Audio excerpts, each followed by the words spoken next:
Hello students, welcome to Physics by Guri Kanth YouTube channel.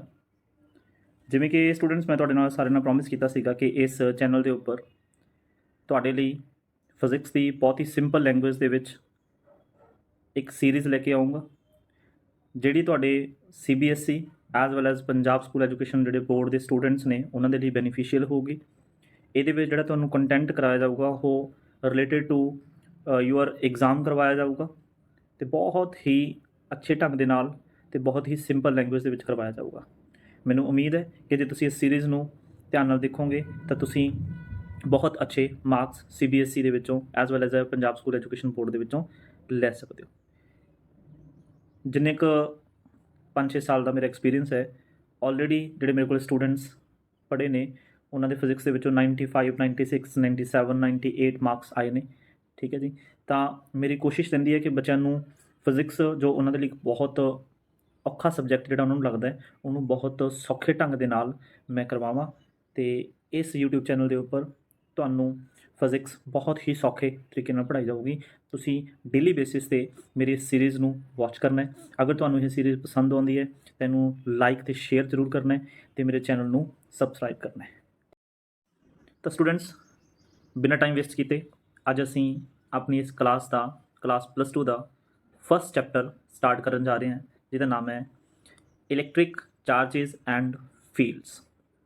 ਠੀਕ ਹੈ ਜੀ, electric charges and field chapter 1 +2 class ਦੇ syllabus ਦੇ ਵਿੱਚ ਆਉਂਦਾ ਹੈ। ਠੀਕ ਹੈ ਜੀ, ਸਾਰੇ ਹੀ ਚੈਪਟਰ ਇੰਪੋਰਟੈਂਟ ਨੇ। ਸਾਰੇ ਹੀ ਚੈਪਟਰ ਜਿਹੜੇ ਅੱਗੇ ਪੜ੍ਹਾਂਗੇ ਆਪਾਂ ਇੱਕ ਦੂਸਰੇ ਦੇ ਨਾਲ ਇੰਟਰ ਲਿੰਕ ਨੇ। ਠੀਕ ਹੈ ਜੀ, ਤਾਂ ਅਸੀਂ ਸਟਾਰਟਿੰਗ ਤੋਂ ਹੀ ਆਪਣਾ ਜਿਹੜਾ ਬੇਸ ਹੈ ਉਹਨੂੰ ਕੀ ਹੈ ਬਹੁਤ ਸਟਰੋਂਗ ਬਣਾਉਣ ਦੀ ਕੋਸ਼ਿਸ਼ ਕਰਾਂਗੇ।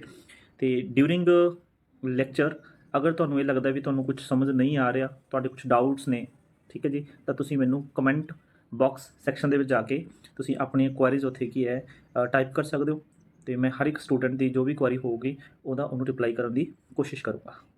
ਡੈਫੀਨੇਟਲੀ ਕਰੂੰਗਾ, ਕੋਸ਼ਿਸ਼ ਵੀ ਕੀ ਕਰੂੰਗਾ, ਡੈਫੀਨੇਟਲੀ ਉਹਨੂੰ ਕੀ ਹੈ ਰਿਪਲਾਈ ਮੈਂ ਕਰੂੰਗਾ। ਠੀਕ ਹੈ ਜੀ, ਤਾਂ ਸਟਾਰਟ ਕਰਦੇ ਹਾਂ ਜੀ first chapter electric charge and field. ਦੇਖੋ ਬੱਚੇ, ਪਹਿਲਾ ਗੱਲ ਆਉਂਦੀ ਹੈ ਇਲੈਕਟ੍ਰਿਕ ਚਾਰਜ ਕਿ ਵਾਟ ਇਜ਼ ਇਲੈਕਟ੍ਰਿਕ ਚਾਰਜ। ਇਹ ਇਲੈਕਟ੍ਰਿਕ ਚਾਰਜ ਕੀ ਹੁੰਦਾ ਹੈ? ਠੀਕ ਹੈ ਜੀ, ਤਾਂ ਆਪਾਂ ਸਟਾਰਟ ਕਰਦੇ ਜੀ। ਦੇਖੋ ਇਲੈਕਟ੍ਰਿਕ ਚਾਰਜ, ਹੁਣ ਇਲੈਕਟ੍ਰਿਕ ਚਾਰਜ ਵਰਡ ਅਸੀਂ 7th 8th ਕਲਾਸ ਦੇ ਵਿੱਚ ਕੀ ਪੜ੍ਹਨਾ ਸ਼ੁਰੂ ਕਰ ਦਿੰਦੇ ਹਾਂ ਵੀ ਇਹ ਇਲੈਕਟ੍ਰਿਕ ਚਾਰਜ ਵਰਡ ਕੀ ਹੁੰਦਾ ਹੈ। ਠੀਕ ਹੈ, ਜੇ ਤੁਹਾਨੂੰ ਇਹਦੇ ਬਾਰੇ ਪਤਾ ਹੈ ਵੈਲ ਐਂਡ ਗੁੱਡ ਹੈ, ਜੇ ਨਹੀਂ ਪਤਾ ਤਾਂ ਮੈਂ ਤੁਹਾਨੂੰ ਇਹਨੂੰ ਸਮਝਾਊਂਗਾ।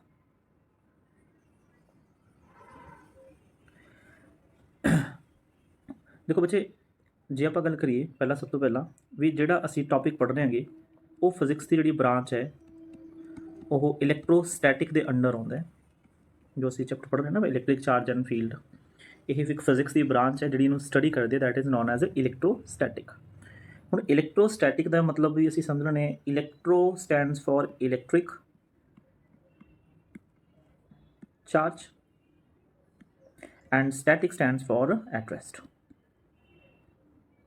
That means electrostatic is that branch of physics which deals with the study of electric charges which are at rest. ਜਿਹੜੇ charges at rest position ਤੇ ਹੋਣਗੇ, what does it mean? That means ਉਹ charges move ਨਹੀਂ ਕਰ ਰਹੇ, ਉਹਨਾਂ ਦੀ position change ਨਹੀਂ ਹੋ ਰਹੀ with respect to time. ਠੀਕ ਹੈ ਜੀ, ਤਾਂ ਜਿਹੜੇ ਚਾਰਜਸ ਐਟ ਰੈਸਟ ਪੋਜੀਸ਼ਨ ਨੇ ਉਹਨਾਂ ਦੀ ਕੀ ਫੋਰਸ ਲਗਾਉਣ ਦੀ ਟੈਕਨੀਕ ਹੋਊਗੀ, ਕੀ ਉਹਨਾਂ ਦਾ ਫੀਲਡ ਹੋਊਗਾ, ਕੀ ਉਹਨਾਂ ਦੀਆਂ ਪ੍ਰੋਪਰਟੀਜ਼ ਹੋਣਗੀਆਂ, ਉਹਨੂੰ ਜੋ ਸਟੱਡੀ ਕਰਦੀ ਹੈ physics the branch that is known as electrostatic. ਠੀਕ ਹੈ ਜੀ, ਤੁਸੀਂ ਇੱਥੇ ਦੇਖ ਵੀ ਸਕਦੇ ਹੋ ਕੀ ਲਿਖਿਆ ਹੋਇਆ ਹੈ, electrostatic deals with the study of the phenomena associated with electric charges at rest. ਠੀਕ ਹੈ ਜੀ, 1 by 1 ਆਪਾਂ ਪੜ੍ਹਾਂਗੇ, ਮੈਂ ਸਮਝਾਊਂਗਾ ਵੀ ਚਾਰਜ ਵੀ ਕੀ ਹੁੰਦਾ, ਸਟੈਪ ਬਾਈ ਸਟੈਪ ਆਪਾਂ ਚਲਾਂਗੇ। ਇਹਨੂੰ ਥੋੜ੍ਹਾ ਜਿਹਾ ਇਰੇਜ਼ ਕਰ ਦਿੰਦੇ ਇੱਥੋਂ।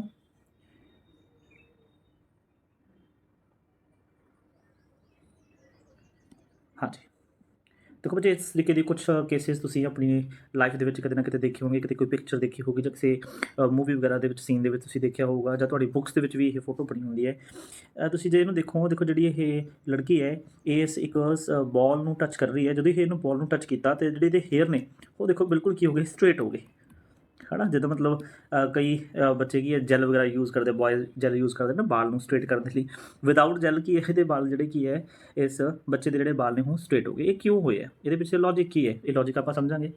ਐਜ਼ ਇਟ ਇਜ਼ ਤੁਸੀਂ ਦੇਖਿਆ ਹੋਗਾ ਆਪਣੀ ਲਾਈਫ ਦੇ ਵਿੱਚ ਕਿ ਅਗਰ ਤੁਸੀਂ ਇੱਕ ਕੌਂਬ ਨੂੰ ਆਪਣੇ ਹੇਅਰਸ ਦੇ ਨਾਲ ਰਬ ਕਰਕੇ ਜਾਂ ਕਿਸੇ ਕਲੌਥ ਦੇ ਨਾਲ ਰਬ ਕਰਕੇ ਇਸ ਕੌਂਬ ਨੂੰ ਤੁਸੀਂ ਸਮਾਲ ਪੀਸਿਸ ਆਫ ਪੇਪਰ ਦੇ ਨਜ਼ਦੀਕ ਲੈ ਕੇ ਜਾਂਦੇ ਹੋ ਤਾਂ ਅਸੀਂ ਦੇਖਦੇ ਹਾਂ ਵੀ ਜਿਹੜੇ ਇਹ ਪੀਸਿਸ ਨੇ ਪੇਪਰ ਦੇ ਉਹ ਕੌਮ ਦੇ ਨਾਲ ਸਟਿਕ ਹੋ ਜਾਂਦੇ ਨੇ। ਇਹ ਤਾਂ ਆਲਮੋਸਟ ਹਰ ਇੱਕ ਸਟੂਡੈਂਟ ਨੇ ਆਪਣੀ ਲਾਈਫ ਦੇ ਵਿੱਚ ਇਹ ਐਕਟੀਵਿਟੀ ਪਰਫਾਰਮ ਕੀਤੀ ਹੁੰਦੀ ਹੈ। ਇਹਦਾ ਕਾਰਨ ਕੀ ਹੈ, ਕਿਉਂ ਇਹ ਇੱਦਾਂ ਹੁੰਦਾ ਹੈ, ਇਹਦੇ ਬਾਰੇ ਵੀ ਆਪਾਂ ਪੜ੍ਹਨਾ ਹੈ। And this is also very common example.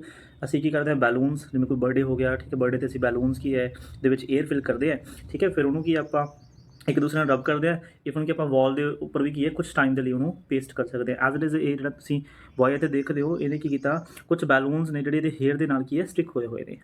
ਤਾਂ ਡੈਫੀਨੇਟਲੀ ਦੇਖੋ ਸਟੂਡੈਂਟਸ, ਅਗਰ ਇਹ ਬੈਲੂਨ ਇਹਦੇ ਹੇਅਰ ਦੇ ਨਾਲ ਕੰਟੈਕਟ ਦੇ ਵਿੱਚ ਆਏ ਨੇ, ਠੀਕ ਹੈ, ਸਟਿਕ ਹੋ ਗਏ, ਇਸ ਕੌਮ ਦੇ ਨਾਲ ਜਿਹੜੇ ਪੇਪਰ ਨੇ ਉਹ ਆ ਕੇ ਸਟਿਕ ਹੋ ਗਏ, ਅਤੇ ਇਸ ਬੱਚੇ ਨੇ ਜਦੋਂ ਇਸ ਬਾਲ ਨੂੰ ਟੱਚ ਕੀਤਾ ਤਾਂ ਉਹਦੇ ਜਿਹੜੇ ਹੇਅਰ ਨੇ ਉਹ ਸਟ੍ਰੇਟ ਹੋ ਗਏ।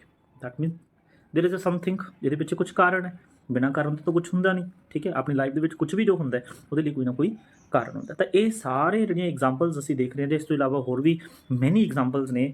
ਇਹਨਾਂ ਦੇ ਲਈ ਜੇ ਕੋਈ ਰਿਸਪੌਂਸੀਬਲ ਹੈ ਤਾਂ ਬੱਚੇ ਉਹ ਕੌਣ ਹੈ, ਉਹ ਇਲੈਕਟ੍ਰਿਕ ਚਾਰਜ ਹੈ। ਕੌਣ ਰਿਸਪੌਂਸੀਬਲ ਹੈ? ਆਨਸਰ ਹੈ ਇਲੈਕਟ੍ਰਿਕ ਚਾਰਜ। ਕਿਵੇਂ ਰਿਸਪੌਂਸੀਬਲ ਹੈ ਉਹ ਅਸੀਂ ਸਟੈਪ ਬਾਏ ਸਟੈਪ ਸਮਝਾਂਗੇ। So what exactly is happening in this cases, ਇਹਨੂੰ ਆਪਾਂ ਹੁਣ ਸਮਝਾਂਗੇ।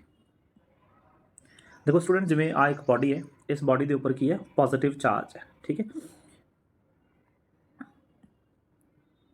ਹੁਣ ਜਿਹੜਾ ਇਹ ਚਾਰਜ ਹੈ ਇਹ ਮੂਵ ਨਹੀਂ ਹੋ ਰਿਹਾ, ਤੁਸੀਂ ਦੇਖ ਰਹੇ ਹੋ ਵੀ ਇਹ ਬॉडी ਦੇ ਸਰਫੇਸ ਦੇ ਉੱਪਰ ਹੈ, ਠੀਕ ਹੈ। ਦੈਟ ਮੀਨਸ ਇਹਨੂੰ ਅਸੀਂ ਕੀ ਬੋਲਾਂਗੇ, stationery. Study of these charges is called static electricity, or you can say that electrostatic। As it is ਆ ਕਾਪਰ ਵਾਇਰ ਤੁਸੀਂ ਸਭ ਨੇ ਦੇਖੀ ਹੋਊਗੀ। ਅਗਰ ਕਾਪਰ ਵਾਇਰ ਨੂੰ ਅਸੀਂ ਇੱਕ ਸਾਈਡ ਤੋਂ ਨੈਗੇਟਿਵ ਟਰਮੀਨਲ ਆਫ ਬੈਟਰੀ ਨਾਲ ਕਨੈਕਟ ਕਰ ਦਈਏ ਅਤੇ ਉਹਦਾ ਦੂਸਰਾ ਸਾਈਡ ਆ ਜਿਹੜਾ ਪੋਜ਼ਿਟਿਵ ਟਰਮੀਨਲ ਆਫ ਬੈਟਰੀ ਨਾਲ ਅਟੈਚ ਕਰ ਦਈਏ, ਤਾਂ ਇਹਦੇ ਵਿੱਚ ਜਿਹੜੇ ਕੀ ਹੈ, ਕਾਪਰ ਦੇ ਵਿੱਚ ਆਪਾਂ ਨੂੰ ਪਤਾ ਮੈਟਲ ਹੈ, ਮੈਟਲ ਦੇ ਵਿੱਚ ਕੀ ਹੈ, ਫ੍ਰੀ ਇਲੈਕਟ੍ਰੋਨਸ ਹੁੰਦੇ ਆ। ਇਹ ਇਲੈਕਟ੍ਰੋਨਸ ਜਦੋਂ ਇਹਨੂੰ ਕਨੈਕਟ ਕਰਾਂਗੇ ਤਾਂ ਇਸ ਤਰੀਕੇ ਦੇ ਨਾਲ ਤੇ move towards positive terminal of the battery. ਮਤਲਬ ਇਸ ਤਰੀਕੇ ਨਾਲ ਜੇ ਅਸੀਂ ਇਹਨੂੰ ਕਿਸੇ ਬੈਟਰੀ ਦੇ ਨਾਲ ਕੀ ਕਨੈਕਟ ਕਰਤਾ, this is a positive and this is a negative, this is a positive, this is negative. ਜਿਹੜਾ ਲਾਸਟ ਟਰਮੀਨਲ ਹੁੰਦਾ ਹੈ this is positive called plus, and ਜੋ ਸਮਾਲਰ ਟਰਮੀਨਲ ਹੁੰਦਾ ਦੈਟ ਇਜ਼ ਨੈਗੇਟਿਵ, ਠੀਕ ਹੈ। And electrons are negatively charged and they move towards the positive terminal. ਹੁਣ ਦੇਖੋ electrons ਕੀ ਨੇ, ਮੋਸ਼ਨ 'ਚ ਨੇ, ਮਤਲਬ ਚਾਰਜਿਸ ਆਰ ਮੋਸ਼ਨ। ਤੇ ਜੇ ਬੱਚੇ ਜਦੋਂ ਚਾਰਜਿਸ ਮੋਸ਼ਨ 'ਚ ਨੇ ਤਾਂ ਇਹਨਾਂ ਦੀ ਸਟੱਡੀ ਨੂੰ ਅਸੀਂ ਕੀ ਬੋਲਦੇ ਹਾਂ, ਡਾਇਨਾਮਿਕ ਔਰ ਕਰੰਟ ਇਲੈਕਟ੍ਰਿਸਿਟੀ, ਠੀਕ ਹੈ ਜੀ। ਤਾਂ ਜਿਹੜਾ ਆਪਾਂ ਪਾਰਟ ਫਿਲਹਾਲ ਪੜ੍ਹਨਾ ਹੈ ਦੈਟ ਇਜ਼ ਨੋਨ ਐਜ਼ ਇਲੈਕਟ੍ਰੋਸਟੈਟਿਕਸ। ਜਿਹੜਾ ਪਾਰਟ ਪੜ੍ਹਾਂਗੇ ਆਪਾਂ ਇਲੈਕਟ੍ਰੋਸਟੈਟਿਕਸ ਪਾਰਟ ਪੜ੍ਹਾਂਗੇ।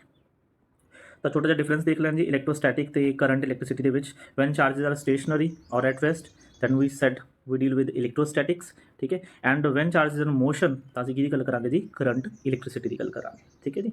ਅੱਛਾ, ਜਿਹੜੇ ਸਟੂਡੈਂਟਸ ਸੋਚ ਰਹੇ ਹੋਣੇ ਵੀ ਇਹ ਜੋ PPT 'ਤੇ ਤੁਹਾਨੂੰ ਪੜ੍ਹਾਇਆ ਜਾ ਰਿਹਾ, ਠੀਕ ਹੈ, ਅਤੇ ਇਹ ਤੁਹਾਨੂੰ ਅਗਰ ਕਿਸੇ ਨੂੰ ਚਾਹੀਦੀ ਵੀ ਹੈ ਤਾਂ ਆਪਾਂ ਉਹਨੂੰ ਇਹ PDF ਫਾਰਮ ਦੇ ਵਿੱਚ ਮੈਂ ਉਹਨਾਂ ਨੂੰ ਸੈਂਡ ਵੀ ਕਰ ਦੂੰਗਾ, ਠੀਕ ਹੈ। ਬਟ ਉਹਦੇ ਲਈ ਕੀ ਹੈ, ਥੋੜ੍ਹੀ ਤੁਹਾਨੂੰ ਹਜੇ ਵੇਟ ਕਰਨੀ ਪਊਗੀ ਕਿਉਂਕਿ ਹਜੇ ਅੱਜ ਆਪਾਂ ਪਹਿਲੀ ਹੀ ਸੀਰੀਜ਼ ਸ਼ੁਰੂ ਕੀਤੀ ਹੈ। ਤਾਂ ਜਿਵੇਂ ਹੀ ਆਪਾਂ ਇਸ ਸੀਰੀਜ਼ ਨੂੰ ਪ੍ਰੋਪਰ ਵੇ 'ਚ ਕੰਟੀਨਿਊ ਕਰ ਲਾਂਗੇ ਤਾਂ ਪ੍ਰੀਵੀਅਸ ਜਿਹੜੀਆਂ PDFs ਨੇ ਤੁਹਾਨੂੰ ਮੈਂ ਉਹ ਸ਼ੇਅਰ ਵੀ ਕਰ ਦੂੰਗਾ, ਠੀਕ ਹੈ ਜੀ। ਅਦਰਵਾਈਜ਼ ਤੁਸੀਂ ਇਸ ਵੀਡੀਓ ਨੂੰ ਦੁਬਾਰਾ ਤੋਂ ਕੀ ਹੈ ਦੇਖ ਸਕਦੇ ਹੋ।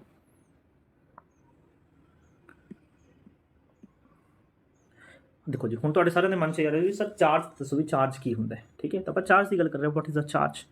ਤਾਂ ਸਮਝਦੇ ਹਾਂ ਜੀ, ਡੈਫੀਨੇਸ਼ਨ ਆਫ ਚਾਰਜ ਦੇਖ ਲੈਣੇ। It is a physical property of matter that causes it to experience a force when close to other electrically charge matter. ਕਈ ਬੱਚੇ ਤਾਂ ਕੀ ਡੈਫੀਨੇਸ਼ਨ ਦੇਖ ਕੇ ਡਰ ਜਾਂਦੇ ਨੇ, ਉਹਨੂੰ ਹੀ ਲੱਗਦਾ ਵੀ ਸਰ ਪਤਾ ਨਹੀਂ ਕੀ ਹੋ ਗਿਆ। ਕੁਛ ਨਹੀਂ ਹੈਗਾ ਬੱਚੇ, ਤਾਂ ਸਿੰਪਲ ਭਾਸ਼ਾ ਦੇ ਵਿੱਚ ਆਪਾਂ ਸਮਝਦੇ ਹਾਂ ਵੀ ਚਾਰਜ ਕੀ ਹੈ। ਚਾਰਜ ਕੀ ਹੈ, ਇੱਕ ਪ੍ਰੋਪਰਟੀ ਹੈ। ਚਾਰਜ ਕੀ ਹੈ, ਇਜ਼ ਅ ਪ੍ਰੋਪਰਟੀ। ਕਿਹਦੀ ਪ੍ਰੋਪਰਟੀ ਹੈ? ਆਨਸਰ ਹੈ ਮੈਟਰ ਦੀ ਪ੍ਰੋਪਰਟੀ ਹੈ। ਮੈਟਰ ਮਤਲਬ ਕੋਈ ਪਦਾਰਥ, either it is solid, liquid, gas, ਠੀਕ ਹੈ। ਅਤੇ ਆਪਾਂ ਇਹ ਵੀ ਕਹਿ ਸਕਦੇ it is a fundamental property, is a fundamental property of matter. ਇਹੋ ਜਿਹੀ fundamental property, fundamental means basic, ਠੀਕ ਹੈ। ਇਹੋ ਜਿਹੀ ਪ੍ਰੋਪਰਟੀ ਹੈ ਮੈਟਰ ਦੀ ਜਿਹਦੇ ਨਾਲ ਕੀ ਹੈ, ਇੱਕ ਬਾਡੀ ਕਿਸੇ ਦੂਸਰੀ ਬਾਡੀ ਨੂੰ, ਇੱਕ ਬਾਡੀ ਕਿਸੇ ਦੂਸਰੀ ਬਾਡੀ ਨੂੰ ਜਾਂ ਤਾਂ ਸਟੂਡੈਂਟਸ ਕੀ ਕਰ ਸਕਦੀ ਹੈ, ਅਟਰੈਕਟ, ਜਾਂ ਕੀ ਕਰ ਸਕਦੀ ਹੈ, ਰਿਪੈਲ। ਬਸ this is the basic of charge. ਇਹੀ ਲਿਖਿਆ, ਆਪਾਂ ਦੁਬਾਰਾ ਪੜ੍ਹ ਲੈਣ, ਹੁਣ ਤੁਹਾਨੂੰ ਸਮਝ ਲੱਗ ਜਾਊਗਾ। It is a physical property. Physical ਕਿਉਂ ਹੈ? ਕਿਉਂਕਿ ਅਸੀਂ ਮੈਜ਼ਰ ਕਰ ਸਕਦੇ ਹਾਂ, ਠੀਕ ਹੈ। 9th ਕਲਾਸ ਪੜ੍ਹਦੇ ਸੀ ਨਾ, quantities has 2 types, one is physical and other is a non-physical। physical ਕਿਹੜੀ ਹੁੰਦੀ ਸੀ, that quantities which can be measurable, ਠੀਕ ਹੈ। and non-physical ਕਿਹੜੀ ਹੁੰਦੀ ਸੀ, which can not be measurable। ਜਿਵੇਂ ਸਾਨੂੰ ਕਿਸੇ ਨਾਲ ਕਿੰਨਾ ਪਿਆਰ ਹੈ ਨਾ, ਫੀਲ ਕਰ ਸਕਦੇ ਹਾਂ, ਮੈਜ਼ਰ ਥੋੜੀ ਕਰ ਸਕਦੇ ਹਾਂ। ਕਿਸੇ ਦੀ ਕਿੰਨੀ ਲੈਂਥ ਹੈ, ਮੈਜ਼ਰ ਕਰ ਸਕਦੇ ਹਾਂ। ਤਾਂ ਜਿਹੜੇ ਮੈਜ਼ਰ ਕਰ ਸਕਦੇ that is a physical, which can not be measure, ਉਹਨੂੰ ਸਿਰਫ ਫੀਲ ਕਰ ਸਕਦੇ, that is known as a non physical. ਠੀਕ ਹੈ, ਤਾਂ ਫਿਜ਼ੀਕਲ ਪ੍ਰੋਪਰਟੀ ਹੈ ਮੈਟਰ ਦੀ ਦੈਟ ਕਾਜ਼ਜ਼, ਜਿਹਦੇ ਨਾਲ ਕੀ ਹੁੰਦਾ ਹੈ, ਐਕਸਪੀਰੀਅੰਸ। ਕੀ ਐਕਸਪੀਰੀਅੰਸ ਹੁੰਦੀ ਹੈ, force when close to other electrical charge matter. ਠੀਕ ਹੈ, this is the basic of charge. ਠੀਕ ਹੈ, ਹੋਰ ਸਮਝਦੇ ਇਹਨੂੰ ਆਪਾਂ। ਆ ਦੇਖੋ, ਥੋੜਾ ਮੈਂ ਵੀ ਅੱਜ ਫਸਟ ਟਾਈਮ ਪੀਪੀਟੀ 'ਤੇ ਪੜ੍ਹਾ ਰਿਹਾ, ਤਾਂ ਮੈਨੂੰ ਵੀ ਥੋੜਾ ਜਿਹਾ ਮਤਲਬ ਟਾਈਮ ਜ਼ਿਆਦਾ ਲੱਗ ਰਿਹਾ, ਬਟ ਕੋਈ ਗੱਲ ਨਹੀਂ, ਹੌਲੀ ਹੌਲੀ ਆਪਾਂ। ਜਿਵੇਂ ਦੇਖੋ ਤੁਹਾਡੇ ਸਾਹਮਣੇ ਬੜੀ ਸਿੰਪਲ ਜੀ ਇੱਕ ਐਗਜ਼ਾਮਪਲ ਮੈਂ ਬਣਾਈ ਹੈ। ਦੇਖੋ ਜਿਵੇਂ ਨਾ ਆਪਾਂ ਨੇਚਰ ਦੀ ਗੱਲ ਕਰਦੇ ਹਾਂ, ਹੈ ਨਾ, ਆਪਾਂ ਆਪਣੀ ਪ੍ਰੈਕਟੀਕਲ ਲਾਈਫ ਦੀ ਗੱਲ ਕਰਦੇ ਹਾਂ। ਦੇਖੋ ਪ੍ਰੈਕਟੀਕਲ ਲਾਈਫ ਦੇ ਵਿੱਚ ਆਪਣੇ ਕੀ ਦੋ ਤਰ੍ਹਾਂ ਦੇ ਲੋਕ ਐਗਜ਼ਿਸਟ ਕਰਦੇ ਆ, ਹੈ ਨਾ, ਮੇਨਲੀ। ਇੱਕ ਹੁੰਦੇ ਨੇ ਪੋਜ਼ੀਟਿਵ ਥਿੰਕਿੰਗ ਵਾਲੇ, ਇੱਕ ਹੁੰਦੇ ਨੈਗੇਟਿਵ ਥਿੰਕਿੰਗ ਵਾਲੇ। ਹੁਣ ਜਦੋਂ ਪੋਜ਼ੀਟਿਵ ਥਿੰਕਿੰਗ ਵਾਲੇ ਲੋਕ ਨੈਗੇਟਿਵ ਥਿੰਕਿੰਗ ਵਾਲੇ ਲੋਕਾਂ ਨੂੰ ਕੁਝ ਸਮਝਾਉਣ ਦੀ ਕੋਸ਼ਿਸ਼ ਕਰਦੇ ਆ, ਹੈ ਨਾ, ਤਾਂ ਉਹ ਕੀ ਕਰਦੇ ਆ, ਉਹ ਕੀ ਹੈ, ਉਹਦੇ ਵੱਲ ਅਟਰੈਕਟ ਹੁੰਦੇ ਆ ਵੀ ਹਾਂ ਯਾਰ ਇਹ ਮਤਲਬ ਪਰਸਨ ਕੀ ਹੈ, ਸਹੀ ਗੱਲ ਕਰ ਰਿਹਾ, ਹੈ ਨਾ, ਮਤਲਬ ਸਾਨੂੰ ਵੀ ਪੋਜ਼ੀਟਿਵ ਹੋਣਾ ਚਾਹੀਦਾ। ਦੈਟ ਮੀਨਸ ਉਹਨਾਂ ਦੇ ਵਿਚਕਾਰ ਇੱਕ ਬੌਂਡ ਬਣਦਾ, that bond is known as attractive bond, ਹੈ ਨਾ, ਉਹਦੇ ਵੱਲ ਉਹ ਅਟਰੈਕਟ ਹੋ ਜਾਂਦੇ ਨੇ। ਐਜ਼ ਇਟ ਇਜ਼ ਬੱਚੇ ਕੀ ਹੈ, ਇੱਥੇ ਚਾਰਜਿਸ ਦਾ ਕੰਸੈਪਟ ਹੈ ਕਿ ਇੱਕ ਪੋਜ਼ੀਟਿਵ ਚਾਰਜ, ਇੱਕ ਨੈਗੇਟਿਵ ਕੰਸੈਪਟ ਹੈ। ਤੁਸੀਂ ਦੇਖੋ ਇੱਕ ਦੂਸਰੇ ਵੱਲ ਆ ਰਹੇ ਨੇ। ਠੀਕ ਹੈ, ਇੱਕ ਦੂਸਰੇ ਵੱਲ ਆ ਰਹੇ ਨੇ, ਦੈਟ ਮੀਨਸ ਇਹਨਾਂ ਦੇ ਵਿਚਕਾਰ ਕੀ ਆ ਰਹੀ ਹੈ ਜੀ, ਇਹਨਾਂ ਦੇ ਵਿਚਕਾਰ ਹੋ ਰਹੀ ਹੈ ਅਟਰੈਕਸ਼ਨ। ਠੀਕ ਹੈ ਜੀ, ਹੁਣ ਇਹ ਅਟਰੈਕਸ਼ਨ ਕਿਉਂ ਹੋ ਰਹੀ ਹੈ, ਤਾਂ ਬੱਚੇ ਇੱਕੋ ਹੀ ਇਹਦਾ ਜਿਹੜਾ ਕੀ ਆਪਾਂ ਕਹਿ ਸਕਦੇ ਹਾਂ ਸਿੰਪਲ ਆਨਸਰ ਹੈ, that is a stability. Positive ਜਿਹੜਾ ਕੀ ਹੈ, ਆਪਾਂ ਵੈਲੈਂਸੀਜ਼ ਦਾ ਕੰਸੈਪਟ ਪੜ੍ਹਦੇ ਹਾਂ ਨਾ, ਪੋਜ਼ੀਟਿਵ ਕਿਸੇ ਬੋਡੀ 'ਤੇ ਪੋਜ਼ੀਟਿਵ ਚਾਰਜ ਕਦੋਂ ਆਉਂਦਾ ਹੈ। ਤੁਸੀਂ 9th ਕਲਾਸ ਵਿੱਚ ਪੜ੍ਹਦੇ ਸੀ, ਇੱਕ ਐਟਮ ਹੈ, ਇਸ ਐਟਮ ਦੇ ਵਿੱਚੋਂ, ਇਸ ਸ਼ੈਲ ਦੇ ਵਿੱਚੋਂ ਇੱਕ ਇਲੈਕਟ੍ਰੋਨ ਕੀ ਹੋ ਗਿਆ, ਰਿਮੂਵ ਹੋ ਗਿਆ। ਇਲੈਕਟ੍ਰੋਨ ਰਿਮੂਵ ਹੋਣ ਦੇ ਨਾਲ ਇਸ ਐਟਮ ਦੇ ਉੱਪਰ ਕਿਹੜਾ ਚਾਰਜ ਆ ਗਿਆ, ਪੋਜ਼ੀਟਿਵ।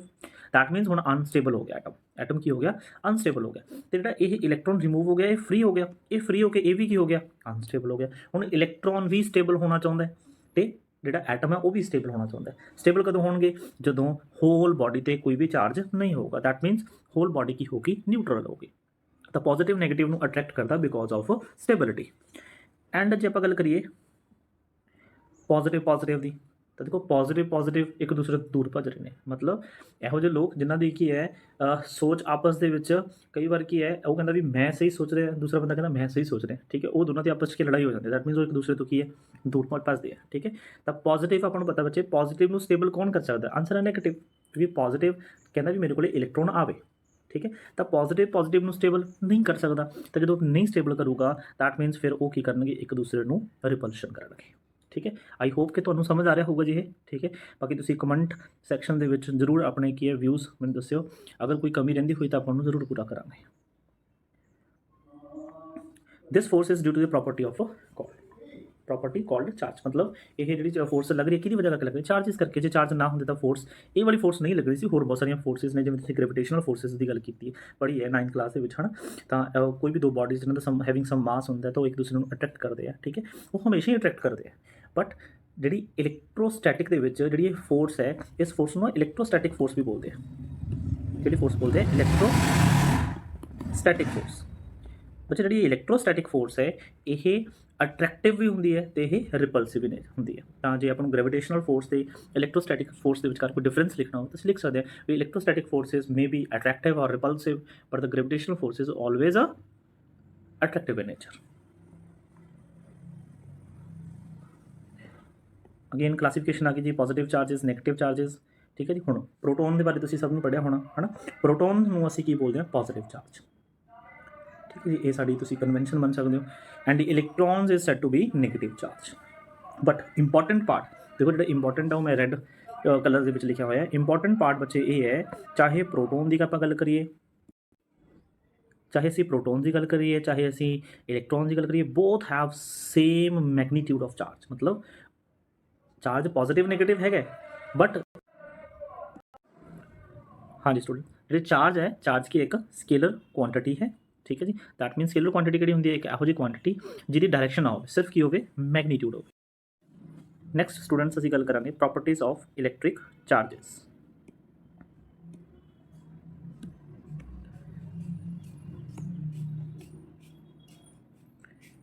फर्स्ट प्रॉपर्टी की है, charge like mass is a fundamental and intrinsic property of matter. Fundamental मैं तुहानूं दसदा भी सब तो बेसिक। इंट्रिंसिक मतलब यह मैटर की एक अपनी प्रॉपर्टी है। ठीक है, कोई एक्सटेंसिंग कोई बाहरों बाहरली प्रॉपर्टी नहीं, वो मैटर के इनसाइड की प्रॉपर्टी है।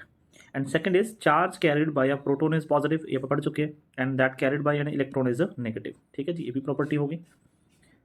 Next, unlike charges attract each other and like charges repel each other. तुम देख रहे थे दो पिथ बॉल्स, ठीक है, एक वर्ड काफ़ी इंपॉर्टेंट है पिथ बॉल्स, ਤੁਹਾਡੀ NCERT ਦੀ ਬੁੱਕ ਦੇ ਵਿੱਚ ਲਿਖਿਆ। ਮੈਂ ਅਕਸਰ ਬੱਚਿਆਂ ਨੂੰ ਪੁੱਛਦਾ ਵੀ ਪਿਥ ਬॉल्स ਕੀ ਹੁੰਦੀਆਂ ਨੇ, ਐਂਡ ਦੇ ਡੋਂਟ ਨੋ ਅਬਾਊਟ ਪਿਥ ਬॉल्स। ਤਾਂ ਪਿਥ ਬॉल्स ਬੱਚੇ ਕੁਝ ਹੋਰ ਨਹੀਂ, ਉਹ ਨਾ ਤੁਸੀਂ ਜਿਹੜੇ ਮੋਸਟਲੀ ਜਿਹੜੇ ਗਰਲਸ ਨੇ, ਗਰਲਸ ਨੂੰ ਇਹਦੇ ਬਾਰੇ ਜ਼ਿਆਦਾ ਪਤਾ ਹੁੰਦਾ ਹੈ। ਜਿਹੜੇ ਕੀ ਹੈ ਸਾਡੇ ਨਾ ਪਿੰਡਾਂ ਦੇ ਵਿੱਚ ਪਹਿਲਾਂ ਕੀ ਹੁੰਦਾ ਸੀਗਾ ਵੀ ਜਦੋਂ ਕੋਈ ਫੰਕਸ਼ਨ ਦੇ ਵਿੱਚ ਸੂਟ ਐਕਸਚੇਂਜ ਕਰਦੇ ਆ ਨਾ, ਵੀ ਵਿਆਹ ਸ਼ਾਦੀ ਦੇ ਵਿੱਚ ਸੂਟ ਦੇਣੇ ਆ, ਤਾਂ ਉਹ ਇੱਕ ਸੂਟਾਂ ਵਾਲੇ ਲਿਫਾਫੇ ਦੇ ਵਿੱਚ ਸੂਟ ਤਾਂ ਹੁੰਦਾ ਹੀ ਹੁੰਦਾ ਸੀਗਾ, ਇੱਕ ਰੰਗ ਬਿਰੰਗੀਆਂ ਜਿਹੜੀਆਂ ਬॉल्स ਹੁੰਦੀਆਂ ਸੀਗੀਆਂ, ਠੀਕ ਹੈ, ਫੋਮ ਦੀਆਂ ਬਣੀਆਂ ਹੁੰਦੀਆਂ ਨੇ ਉਹ, ਠੀਕ ਹੈ। ਉਹ ਜਿਹੜੀਆਂ ਬॉल्स ਉਹਨਾਂ ਨੂੰ ਅਸੀਂ ਕੀ ਬੋਲਦੇ ਆ, ਪਿਥ ਬॉल्स ਬੋਲਦੇ ਆ, ਠੀਕ ਹੈ। ਮਤਲਬ ਬਹੁਤ ਹਲਕੀਆਂ ਹੁੰਦੀਆਂ ਨੇ, ਈਜ਼ਲੀ ਇਹ ਜਦੋਂ ਥੋੜ੍ਹਾ ਜਿਹਾ ਵੀ ਇਹਨੂੰ ਅਸੀਂ ਰਬ ਕਰਦੇ ਆ, ਠੀਕ ਹੈ, ਦੇ ਗੈਟ ਚਾਰਜਡ, ਉਹ ਇਮੀਡੀਏਟਲੀ ਇਹ ਚਾਰਜ ਹੋ ਜਾਂਦੇ ਨੇ। ਈਵਨ ਕਿ ਤੁਸੀਂ ਜੇ ਕਿਸੇ ਨੇ ਦੇਖਿਆ ਵੀ ਹੋਊਗਾ ਕਿ ਜਿਹੜੇ ਉਹ ਪੋਲੀਥੀਨ ਹੁੰਦਾ, ਸੂਟ ਵਾਲਾ ਜਿਹੜਾ ਪੋਲੀਥੀਨ ਹੁੰਦਾ, ਉਹਦੇ ਨਾਲ ਇਹ ਕੀ ਹੋ ਜਾਂਦੇ ਨੇ, ਸਟਿਕ ਹੋ ਜਾਂਦੇ ਨੇ, ਠੀਕ ਹੈ ਜੀ। ਤੇ ਪਿਥ ਬॉल ਦੀਆਂ ਕੁਝ ਐਗਜ਼ਾਮਪਲਸ ਨੇ। ਇਸ ਪਿਥ ਬॉल ਦੇ ਨੈਗੇਟਿਵ ਚਾਰਜ ਹੈ, ਇਹਦੇ ਤੇ ਵੀ ਨੈਗੇਟਿਵ ਚਾਰਜ ਹੈ, ਇਹ ਕੀ ਕਰ ਰਹੀਆਂ ਨੇ, repel, and these two pith balls have positive charge, ਤੇ ਇਹ ਕੀ ਕਰ ਰਹੀਆਂ ਨੇ, ਇਹ ਵੀ ਅਗੇਨ ਰਿਪੈਲ, ਇਹ ਵੀ ਰਿਪੈਲ ਕਰ ਰਹੀਆਂ ਨੇ, and this is a negative, this is positive, ਇਹਨਾਂ ਵਿਚਕਾਰ ਕੀ ਹੋ ਰਹੀ ਹੈ, ਅਟਰੈਕਸ਼ਨ, ਠੀਕ ਹੈ ਜੀ। ਨੈਕਸਟ ਚੱਲਦੇ ਹਾਂ। The force between charges vary as the inverse square, this property is very important। ਇਹ ਆਪਾਂ ਅੱਗੇ ਜਾ ਕੇ ਕੂਲਮਸ ਲਾਅ ਪੜਾਂਗੇ। ਤੁਹਾਨੂੰ ਯਾਦ ਹੋਣਾ ਅਸੀਂ 9th ਕਲਾਸ ਦੇ ਵਿੱਚ ਜਾਂ +1 ਕਲਾਸ ਦੇ ਵਿੱਚ ਵੀ ਇੱਕ ਗ੍ਰੈਵੀਟੇਸ਼ਨ ਚੈਪਟਰ ਪੜ੍ਹਦੇ ਹਾਂ। ਗ੍ਰੈਵੀਟੇਸ਼ਨ ਦੇ ਵਿੱਚ ਇੱਕ ਅਸੀਂ ਪੜ੍ਹਦੇ ਹਾਂ ਯੂਨੀਵਰਸਲ ਲਾਅ ਆਫ ਗ੍ਰੈਵੀਟੇਸ਼ਨ, ਠੀਕ ਹੈ, Newton's universal law of gravitation, ਜਿਹਦੇ ਵਿੱਚ ਅਸੀਂ ਪੜ੍ਹਦੇ ਸੀ ਵੀ F is equal to G, that is m1 m2 by r², ਠੀਕ ਹੈ। ਵੀ ਅਗਰ ਦੋ ਮਾਸਿਸ ਨੇ, ਇੱਕ ਦਾ ਮਾਸ m1 ਹੈ, ਦੂਸਰੇ ਦਾ ਮਾਸ m2 ਹੈ, and they are separated by distance r, ਤਾਂ ਇਹਨਾਂ ਦੇ ਵਿਚਕਾਰ ਜੋ ਫੋਰਸ ਲੱਗਦੀ ਹੈ ਗ੍ਰੈਵੀਟੇਸ਼ਨ ਫੋਰਸ ਅਟਰੈਕਟਿਵ, ਉਹਨੂੰ ਅਸੀਂ ਕੈਲਕੂਲੇਟ ਕਰਦੇ ਸੀ ਬਾਈ ਯੂਜ਼ਿੰਗ ਦਿਸ ਫਾਰਮੂਲਾ, ਠੀਕ ਹੈ। ਤੇ ਇੱਥੇ ਅਸੀਂ ਪੜ੍ਹਦੇ ਸੀ ਵੀ ਜਿਹੜੀ ਇਹ ਫੋਰਸ ਹੈ ਉਹ ਇਨਵਰਸਲੀ ਪ੍ਰੋਪੋਰਸ਼ਨਲ ਹੁੰਦੀ ਹੈ r² ਦੇ, ਠੀਕ ਹੈ। ਮਤਲਬ ਜਿੰਨਾ ਦੋ ਮਾਸਿਸ ਦੇ ਵਿਚਕਾਰ ਡਿਸਟੈਂਸ ਡਿਕਰੀਜ਼ ਹੋਏਗਾ, ਉਨੀ ਜਿਹੜੀ ਫੋਰਸ ਦੀ ਜਿਹੜੀ ਸਟਰੈਂਥ ਉਹ ਇਨਕਰੀਜ਼ ਹੋਏਗੀ, ਤੇ ਜਿੰਨਾ ਡਿਸਟੈਂਸ ਇਨਕਰੀਜ਼ ਹੋਗਾ ਉਨੀ ਜਿਹੜੀ ਫੋਰਸ ਦੀ ਸਟਰੈਂਥ ਉਹ ਡਿਕਰੀਜ਼ ਹੋਊਗੀ, ਠੀਕ ਹੈ। ਤੇ ਇਹਨੂੰ ਅਸੀਂ ਕੀ ਬੋਲਦੇ ਸੀ, inverse square law. As it is charges ਦਾ ਵੀ ਸੇਮ ਕੰਸੈਪਟ ਹੈ ਵੀ ਅਗਰ ਇੱਕ charge, suppose this is a Q1 charge and this is a Q2 charge, ਠੀਕ ਹੈ, either may be both are positive, both are negative, or one is positive or negative, ਠੀਕ ਹੈ, ਕੁਝ ਵੀ ਹੋ ਸਕਦਾ ਹੈ, ਐਂਡ ਇਹਦੇ ਵਿਚਕਾਰ ਦਾ ਡਿਸਟੈਂਸ ਹੈਗਾ r। ਤਾਂ ਇਹਨਾਂ ਦੇ ਵਿਚਕਾਰ ਜੋ electrostatic force of attraction or repulsion find out ਕਰਨ ਦੇ ਲਈ ਕੂਲਮਸ ਲਾਅ ਅਸੀਂ ਯੂਜ਼ ਕਰਦੇ ਹਾਂ, that is F is equal to 1/4πε0 Q1 Q2 by r², ਠੀਕ ਹੈ ਜੀ। ਅੱਗੇ ਜਾ ਕੇ ਆਪਾਂ ਪੜਾਂਗੇ, ਮੈਂ ਵੈਸੇ ਹੀ ਤੁਹਾਨੂੰ ਥੋੜ੍ਹਾ ਜਿਹਾ ਇੰਟਰੋਡਿਊਸ ਕਰਵਾ ਰਿਹਾ। This formula is known as Coulomb's formula or you can say Coulomb's law. ਇੱਥੇ ਜਦੋਂ ਅਸੀਂ ਦੇਖਦੇ ਹਾਂ ਜਿਹੜੀ ਫੋਰਸ ਹੈ ਉਹ ਪਰਪੈਂਡੀਕੂਲਰ, ਸੌਰੀ, ਜਿਹੜਾ ਡਿਸਟੈਂਸ ਹੈ ਉਹਦੀ ਕੀ ਹੈ, ਸਕੇਅਰ ਦੇ ਪ੍ਰਪੋਰਸ਼ਨਲ ਹੈ, ਠੀਕ ਹੈ। ਤਾਂ ਇਹ ਲਿਖਿਆ ਹੈ the force between charges varies as the inverse square of their separation. ਮਤਲਬ ਜਿੰਨੀ ਸੈਪਰੇਸ਼ਨ ਅਸੀਂ ਇਨਕਰੀਜ਼ ਕਰਾਂਗੇ ਉਨੀ ਫੋਰਸ ਆਫ ਅਟਰੈਕਸ਼ਨ ਜਾਂ ਰਿਪਲਸ਼ਨ ਡਿਕਰੀਜ਼ ਹੋਏਗੀ, ਤੇ ਜਿੰਨੀ ਸੈਪਰੇਸ਼ਨ ਨੂੰ ਤੁਸੀਂ ਘਟਾਓਗੇ ਉਨੀ ਫੋਰਸ ਦਾ ਜਿਹੜਾ ਇੰਪੈਕਟ ਹੈ, ਜਿਹੜੀ ਉਹਦੀ ਸਟਰੈਂਥ ਹੋਊਗੀ ਉਹ ਵੀ ਸਟਰੋਂਗਰ ਹੋਊਗੀ। And next property is electric charge is always conserved, this is also very very important, ਜਿਹਨੂੰ ਅਸੀਂ law of conservation of charge ਵੀ ਬੋਲ ਸਕਦੇ ਹਾਂ, ਠੀਕ ਹੈ ਜੀ। ਜਿਵੇਂ ਤੁਸੀਂ law of conservation of energy ਪੜ੍ਹਦੇ ਸੀਗੇ ਕਿ energy can neither be created nor be destroyed, it means conserved. As it is students, ਜੋ ਚਾਰਜ ਹੈ ਉਹ ਵੀ ਹਮੇਸ਼ਾ ਕੀ ਰਹਿੰਦਾ ਹੈ, ਕੰਜ਼ਰਵ ਰਹਿੰਦਾ ਹੈ, and this is known as law of conservation of charge. ਇਹਦਾ ਮਤਲਬ ਕੀ ਹੈ, charge can neither be created nor be destroyed, it can be transferred from one body to another. ਜਿਵੇਂ ਮੰਨ ਲਓ ਆ ਇੱਕ ਬੋਡੀ ਹੈ, ਠੀਕ ਹੈ ਜੀ, ਇੱਕ ਨਿਊਟਰਲ ਬੋਡੀ ਹੈ, ਇੱਕ ਨਿਊਟਰਲ ਬੋਡੀ ਹੈ। ਨਿਊਟਰਲ ਬੋਡੀ ਦਾ ਮਤਲਬ ਕੀ ਹੈ, ਆਂਸਰ ਹੈ ਜਿੰਨੇ ਇਹਦੇ ਵਿੱਚ ਪਲੱਸ ਨੇ ਉਨੀ ਇਹਦੇ ਵਿੱਚ ਕੀ ਹੈ, ਮਾਈਨਸ। ਮਤਲਬ ਜਿੰਨੇ ਨੰਬਰ ਆਫ ਪ੍ਰੋਟੋਨਸ ਨੇ ਉਨੇ ਨੰਬਰ ਆਫ ਕੀ ਹੈ, ਇਲੈਕਟ੍ਰੋਨ ਨੇ। ਇਹਨਾਂ ਤਾਂ ਸਭ ਨੂੰ ਪਤਾ ਹੀ ਹੋਊਗਾ ਵੀ ਜੇ ਇਹ ਐਟਮ ਹੈ, ਐਟਮ ਦੇ ਕੀ ਹੈ, ਸੈਂਟਰ 'ਚ ਕੀ ਹੁੰਦਾ, ਨਿਊਕਲੀਅਸ, ਨਿਊਕਲੀਅਸ ਕੀ ਲਾਈਕ ਕਰਦੇ ਆ, ਪ੍ਰੋਟੋਨਸ ਐਂਡ ਨਿਊਟਰੋਨਸ, ਐਂਡ ਇਹਦੇ ਅਰਾਊਂਡ ਸ਼ੈਲਸ ਦੇ ਵਿੱਚ ਕੀ ਰਿਵੋਲਵ ਕਰਦੇ ਆ, ਇਲੈਕਟ੍ਰੋਨਸ। ਨਿਊਟਰੋਨਸ ਦੇ ਵਿੱਚ ਕੋਈ ਵੀ ਚਾਰਜ ਨਹੀਂ ਹੁੰਦਾ, that is called neutral particles, ਠੀਕ ਹੈ ਜੀ। ਐਂਡ ਪ੍ਰੋਟੋਨਸ ਆਪਾਂ ਹੁਣੀ ਪੜ੍ਹਿਆ ਉੱਤੇ ਕਿਹੜਾ ਚਾਰਜ ਹੁੰਦਾ, ਪੋਜ਼ੀਟਿਵ, ਐਂਡ ਇਲੈਕਟ੍ਰੋਨ ਦੇ ਕਿਹੜਾ ਚਾਰਜ ਹੁੰਦਾ, that is a negative charge, ਠੀਕ ਹੈ। ਅਗਰ ਕਿਸੇ ਬੋਡੀ ਦੇ ਵਿੱਚ ਸਪੋਜ਼ ਕਰੋ ਵੀ ਇਹਦੇ ਕੋਲ 10 ਪ੍ਰੋਟੋਨ ਨੇ ਤੇ 10 ਹੀ ਕੀ ਨੇ, ਇਲੈਕਟ੍ਰੋਨ ਨੇ, ਤਾਂ ਮੈਂ ਕੀ ਕਹੂੰਗਾ ਵੀ ਓਵਰਆਲ ਇਹ ਬੋਡੀ ਤੇ ਚਾਰਜ ਕੀ ਹੈ, ਨਿਊਟਰਲ, ਕਿਉਂਕਿ ਇੱਕ ਪਲੱਸ ਦੂਸਰੇ ਮਾਈਨਸ ਨੂੰ ਕੀ ਕਰ ਰਿਹਾ, ਕੈਂਸਲ ਕਰ ਰਿਹਾ, ਠੀਕ ਹੈ ਜੀ। ਤੇ ਇਹ ਨਿਊਟਰਲ ਬੋਡੀ ਹੈ। ਹੁਣ ਅਸੀਂ ਕੀ ਕੀਤਾ, ਇਸ ਬੋਡੀ ਦੇ ਉੱਤੇ ਕੁਝ ਵਰਕ ਕੀਤਾ, ਇਸ ਬੋਡੀ ਦੇ ਉੱਪਰ ਕੁਝ ਵਰਕ ਕੀਤਾ। ਵਰਕ ਕਰਨ ਦਾ ਮਤਲਬ ਅਸੀਂ ਇਸ ਬੋਡੀ ਨੂੰ ਕੁਝ ਐਨਰਜੀ ਪ੍ਰੋਵਾਈਡ ਕੀਤੀ। ਐਨਰਜੀ ਪ੍ਰੋਵਾਈਡ ਕਰਨ ਦੇ ਡਿਫਰੈਂਟ ਮੈਥਡਸ ਹੋ ਸਕਦੇ। ਆਪਾਂ ਸਪੋਜ਼ ਇਹ ਐਨਰਜੀ ਪ੍ਰੋਵਾਈਡ ਕਰ ਰਹੇ ਬਾਈ ਰਬਿੰਗ, ਜਿਵੇਂ ਸਟਾਰਟਿੰਗ ਦੇ ਵਿੱਚ ਤੁਹਾਨੂੰ ਮੈਂ ਐਗਜ਼ਾਮਪਲ ਦਿਖਾਈ ਨਾ, ਉਹ ਵੀ ਤੁਹਾਨੂੰ ਸਮਝ ਆਊਗੀ। ਜਿਵੇਂ ਤੁਸੀਂ ਜਿਹੜਾ ਕੌਮ ਹੁੰਦਾ ਹੈ ਨਾ, ਜਿਹੜਾ ਆਪਾਂ ਕੌਮ ਹੁੰਦਾ ਆਪਣਾ, ਤਾਂ ਇਹਨੂੰ ਅਸੀਂ ਸਭ ਤੋਂ ਪਹਿਲਾਂ ਕੀ ਕਰਦੇ ਹਾਂ, ਆਪਣੇ ਹੇਅਰਸ ਦੇ ਨਾਲ ਜਾਂ ਕਿਸੇ ਕਲੋਥ ਨਾਲ ਇਹਨੂੰ ਰਬ ਕਰਦੇ ਹਾਂ। ਤਾਂ ਰਬ ਕਰਨ ਦੇ ਨਾਲ ਬੱਚੇ ਕੀ ਹੈ, ਰਬ ਕਰਨ ਦੇ ਨਾਲ ਮਤਲਬ ਅਸੀਂ ਇਹਨੂੰ ਕੀ ਦੇ ਰਹੇ ਐਨਰਜੀ। ਉਹ ਐਨਰਜੀ ਜਿਹੜੀ ਇਹਨੂੰ ਮਿਲਦੀ ਹੈ ਇਨ ਦਾ ਫਾਰਮ ਆਫ ਕੀ ਮਿਲਦੀ ਹੈ, heat. In the form of ਕੀ ਮਿਲਦੀ ਹੈ, ਹੀਟ। ਤਾਂ ਉਹ ਐਨਰਜੀ ਲੈ ਕੇ ਜਿਹੜੇ ਇਹਦੇ ਵਿੱਚ ਕੀ ਹੈ ਐਟਮਸ ਹੁੰਦੇ ਨੇ, ਉਸ ਨਾਲ ਐਟਮਸ ਦੇ ਅੰਦਰ ਜਿਹੜੇ ਕੀ ਹੈ ਕੁਝ ਇਲੈਕਟ੍ਰੋਨਸ ਹੁੰਦੇ ਨੇ ਜਿਹੜੇ ਕੀ ਹੈ ਅਨਸਟੇਬਲ ਹੋ ਜਾਂਦੇ ਨੇ। ਦੈਟ ਮੀਨਸ ਉਹ ਇਲੈਕਟ੍ਰੋਨਸ ਇਸ ਫਾਰਮ ਦੇ ਵਿੱਚੋਂ ਰਿਮੂਵ ਹੋ ਜਾਂਦੇ ਨੇ। ਹੁਣ ਜਦੋਂ ਇਹ ਰਿਮੂਵ ਹੋ ਗਏ ਦੈਟ ਮੀਨਸ ਅਗਰ ਇੱਕ ਇਲੈਕਟ੍ਰੋਨ ਬਾਹਰ ਆਊਗਾ ਦੈਟ ਮੀਨਸ ਇਸ 'ਤੇ ਕੀ ਬਣੂਗਾ, ਇੱਕ ਪਲੱਸ। ਪਲੱਸ ਦਾ ਮਤਲਬ ਇੱਕ ਇਲੈਕਟ੍ਰੋਨ ਦੀ ਡੈਫੀਸ਼ੀਐਂਸੀ ਹੋ ਗਈ, ਠੀਕ ਹੈ ਜੀ। ਹੋ ਸਕਦਾ 2 ਇਲੈਕਟ੍ਰੋਨ ਬਾਹਰ ਆ ਜਾਣ ਤਾਂ ਇਹਦੇ ਕੋਲ ਇੱਕ ਪਲੱਸ ਹੋਰ ਹੋ ਜਾਊਗਾ, ਠੀਕ ਹੈ ਜੀ। ਤਾਂ ਇਸ ਤਰੀਕੇ ਨਾਲ ਜਦੋਂ ਅਸੀਂ ਰਬਿੰਗ ਕਰਦੇ ਹਾਂ ਤਾਂ ਇਲੈਕਟ੍ਰੋਨਸ ਕੀ ਹੈ ਟ੍ਰਾਂਸਫਰ ਹੁੰਦੇ ਨੇ। ਇਲੈਕਟ੍ਰੋਨਸ ਟ੍ਰਾਂਸਫਰ ਹੋਣ ਦੇ ਨਾਲ ਇਸ ਬੋਡੀ 'ਤੇ ਚਾਰਜ ਆ ਜਾਂਦਾ ਹੈ, ਠੀਕ ਹੈ। ਤਾਂ ਇਲੈਕਟ੍ਰੋਨਸ ਟ੍ਰਾਂਸਫਰ ਕਰ ਸਕਦੇ ਅਸੀਂ, ਠੀਕ ਹੈ, ਬਟ ਇਲੈਕਟ੍ਰੋਨ ਕ੍ਰੀਏਟ ਨਹੀਂ ਕਰ ਸਕਦੇ। ਤਾਂ ਇਹ 'ਤੇ ਆਪਾਂ ਕੁਝ ਵਰਕ ਕੀਤਾ। ਹੁਣ ਵਰਕ ਹੋਣ ਦੇ ਨਾਲ ਕੀ ਹੋਇਆ, ਸਪੋਜ਼ ਕੀ ਹੋਇਆ ਕਿ ਇਸ ਬੋਡੀ ਦੇ ਵਿੱਚੋਂ ਪ੍ਰੋਟੋਨ ਤਾਂ 10 ਹੀ ਨੇ, ਪ੍ਰੋਟੋਨ ਨਹੀਂ ਚੇਂਜ ਕਰ ਸਕਦੇ ਕਿਉਂਕਿ ਪ੍ਰੋਟੋਨ ਲਾਈਜ਼ ਇਨਸਾਈਡ ਦੀ ਨਿਊਕਲੀਅਸ। ਸਪੋਜ਼ ਇਹਦੇ ਕੋਲ ਇਲੈਕਟ੍ਰੋਨ ਲੈ ਕੇ 8 ਤੇ 2 ਇਲੈਕਟ੍ਰੋਨ ਜਿਹੜਾ ਤੁਸੀਂ ਵਰਕ ਕੀਤਾ ਉਹਦੇ ਨਾਲ ਕੀ ਹੋ ਗਏ, ਰਿਮੂਵ। ਦੈਟ ਮੀਨਸ ਇਹਦੇ ਕੋਲ ਡੈਫੀਸ਼ੀਐਂਸੀ ਹੋ ਗਈ, ਇਲੈਕਟ੍ਰੋਨ ਘਟ ਗਏ, ਘਟਣਾ ਮਤਲਬ ਡੈਫੀਸ਼ੀਐਂਸੀ। ਬਟ ਇਹਦੇ ਕੋਲ ਪ੍ਰੋਟੋਨ ਹੁਣ ਦੇਖੋ ਜ਼ਿਆਦਾ, ਮਤਲਬ ਨੰਬਰ ਆਫ ਪ੍ਰੋਟੋਨਸ ਇਲੈਕਟ੍ਰੋਨਸ ਨਾਲੋਂ ਜ਼ਿਆਦਾ ਨੇ ਇਸ ਕੇਸ ਦੇ ਵਿੱਚ। ਦੈਟ ਮੀਨਸ ਮੈਂ ਕੀ ਕਹੂੰਗਾ, ਇਸ ਬੋਡੀ 'ਤੇ ਚਾਰਜ ਆ ਗਿਆ ਪੋਜ਼ੀਟਿਵ, ਠੀਕ ਹੈ। ਕਿਹੜਾ ਚਾਰਜ ਆ ਗਿਆ, ਪੋਜ਼ੀਟਿਵ। ਹੁਣ ਪੋਜ਼ੀਟਿਵ ਕਿੰਨਾ ਚਾਰਜ ਆਊਗਾ, ਆਂਸਰ ਆਊਗਾ +2e ਦੇ ਬਰਾਬਰ ਚਾਰਜ ਆਊਗਾ। What is E? E is a charge on 1 electron, charge on 1 electron, ਠੀਕ ਹੈ ਜੀ। ਹੁਣ ਜੇ ਇੱਕ ਇਲੈਕਟ੍ਰੋਨ ਬਾਹਰ ਜਾ ਰਿਹਾ ਦੈਟ ਮੀਨਸ ਉਹ ਆਪਣਾ ਨਾਲ ਇੰਨਾ ਚਾਰਜ ਲੈ ਕੇ ਜਾ ਰਿਹਾ। ਜੇ 2 ਇਲੈਕਟ੍ਰੋਨ ਜਾਣਗੇ ਇੰਟੂ 2 ਕਰ ਦਿਓ, ਜੇ 3 ਇਲੈਕਟ੍ਰੋਨ ਬਾਹਰ ਜਾਣਗੇ ਇੰਟੂ 3 ਕਰ ਦਿਓ। ਤਾਂ ਜਿੰਨਾ ਚਾਰਜ ਬਾਹਰ ਜਾਊਗਾ, ਹੁਣ ਚਾਰਜ ਬਾਹਰ ਕਿੰਨਾ ਗਿਆ, -2e, ਠੀਕ ਹੈ ਜੀ। ਤਾਂ ਇਸ ਬੋਡੀ ਦੇ ਅੰਦਰ ਚਾਰਜ ਕਿੰਨਾ ਰਹਿ ਗਿਆ, ਆਂਸਰ ਹੈ +2e, ਠੀਕ ਹੈ। ਤਾਂ ਦਿਸ is the meaning of conservation of charge, ਠੀਕ ਹੈ ਜੀ। ਵੀ ਓਵਰਆਲ ਜਦੋਂ ਅਸੀਂ ਦੇਖਦੇ ਹਾਂ ਪੂਰੇ ਕੰਸੈਪਟ ਨੂੰ ਤਾਂ ਅਸੀਂ ਦੇਖਦੇ ਹਾਂ ਟੋਟਲ ਚਾਰਜ ਕੀ ਹੈ, 0। ਇਲੈਕਟ੍ਰੋਨਸ ਟ੍ਰਾਂਸਫਰ ਹੋਏ, 2 ਇਲੈਕਟ੍ਰੋਨ ਬਾਹਰ ਗਏ, 2 ਇਲੈਕਟ੍ਰੋਨ ਦੀ ਡੈਫੀਸ਼ੀਐਂਸੀ ਹੋ ਗਈ, ਠੀਕ ਹੈ। ਬਟ ਜਦੋਂ ਅਸੀਂ law of conservation of charge ਦੇਖਾਂਗੇ ਅਸੀਂ ਪੂਰਾ ਕੰਪਲੀਟ ਸਿਸਟਮ ਦੇਖਾਂਗੇ ਵੀ 2 ਇਲੈਕਟ੍ਰੋਨ ਬਾਹਰ ਗਏ ਨੇ, 2 ਇਹਦੇ ਕੋਲ ਕੀ ਹੋ ਗਈ, ਡੈਫੀਸ਼ੀਐਂਸੀ ਹੋ ਗਈ। ਬਟ ਓਵਰਆਲ ਮਤਲਬ ਉਹ ਇਲੈਕਟ੍ਰੋਨਸ ਦੇ ਚਾਰਜ ਤੇ ਇਸ ਬੋਡੀ ਦੇ ਐਕਵਾਇਰਡ ਚਾਰਜ ਦਾ ਜਿਹੜਾ ਟੋਟਲ ਸਮ ਹੈ ਦੈਟ ਇਜ਼ 0, ਠੀਕ ਹੈ ਜੀ। ਤਾਂ ਇਸ ਤਰੀਕੇ ਨਾਲ ਅਸੀਂ ਚਾਰਜ ਟ੍ਰਾਂਸਫਰ ਕਰ ਸਕਦੇ ਹਾਂ ਬਟ ਚਾਰਜ ਨੂੰ ਅਸੀਂ ਕ੍ਰੀਏਟ ਨਹੀਂ ਕਰ ਸਕਦੇ। ਆਈ ਹੋਪ ਤੁਹਾਨੂੰ ਸਮਝ ਲੱਗਿਆ ਹੋਊਗਾ। ਜੇ ਕੋਈ ਪ੍ਰੋਬਲਮ ਹੋਈ ਤਾਂ ਤੁਸੀਂ ਕਮੈਂਟ ਕਰ ਸਕਦੇ ਹੋ। ਨੈਕਸਟ ਆਪਾਂ ਚੱਲਦੇ ਹਾਂ ਜੀ।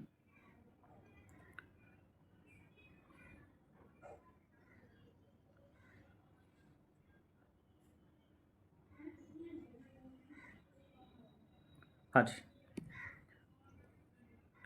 Electric charges quantised, this is very important example property, very important. Electric charges quantised ਇਹਦੇ ਬਾਰੇ ਆਪਾਂ ਥੋੜਾ ਜਿਹਾ ਬਾਅਦ ਦੇ ਵਿੱਚ ਡਿਸਕਸ ਕਰਦੇ ਹਾਂ, ਠੀਕ ਹੈ। ਫਿਲਹਾਲ ਦੇ ਲਈ ਤੁਸੀਂ ਇਹਨੂੰ ਯਾਦ ਕਰੋ, ਇਲੈਕਟ੍ਰਿਕ ਚਾਰजेस क्वांटाइज ਪੜਿਆ ਬਹੁਤ ਹੁੰਦਾ ਸਟੂਡੈਂਟਸ ਨੇ but they don't know about the concept of quantisation. Next ਹੈ electric charges additive in nature, that means total charge is algebraic sum of the individual charge. ਦੇਖੋ ਆ ਗਿਆ ਸੀ, ਠੀਕ ਹੈ। ਜਿਵੇਂ ਆਪਾਂ ਕਿਹਾ ਵੀ ਇੱਕ ਬੋਡੀ ਤੇ ਕੀ ਹੈਗਾ 2 ਹੀ ਹੋ ਗਿਆ, ਇਲੈਕਟ੍ਰੋਨ ਨਿਕਲ ਕੇ ਗਏ ਕਿੰਨੇ 2, ਤਾਂ ਉੱਥੇ ਕਿੰਨਾ -2 ਕਿਸੇ ਬੋਡੀ 'ਚ ਤਾਂ ਗਏ ਹੋਣਗੇ ਨਾ। ਤਾਂ ਓਵਰਆਲ ਜਦੋਂ ਅਸੀਂ ਟੋਟਲ ਦੇਖਾਂਗੇ ਤਾਂ ਇਹਨਾਂ ਦਾ ਅਸੀਂ ਕੀ ਕਰਾਂਗੇ, ਸਮ।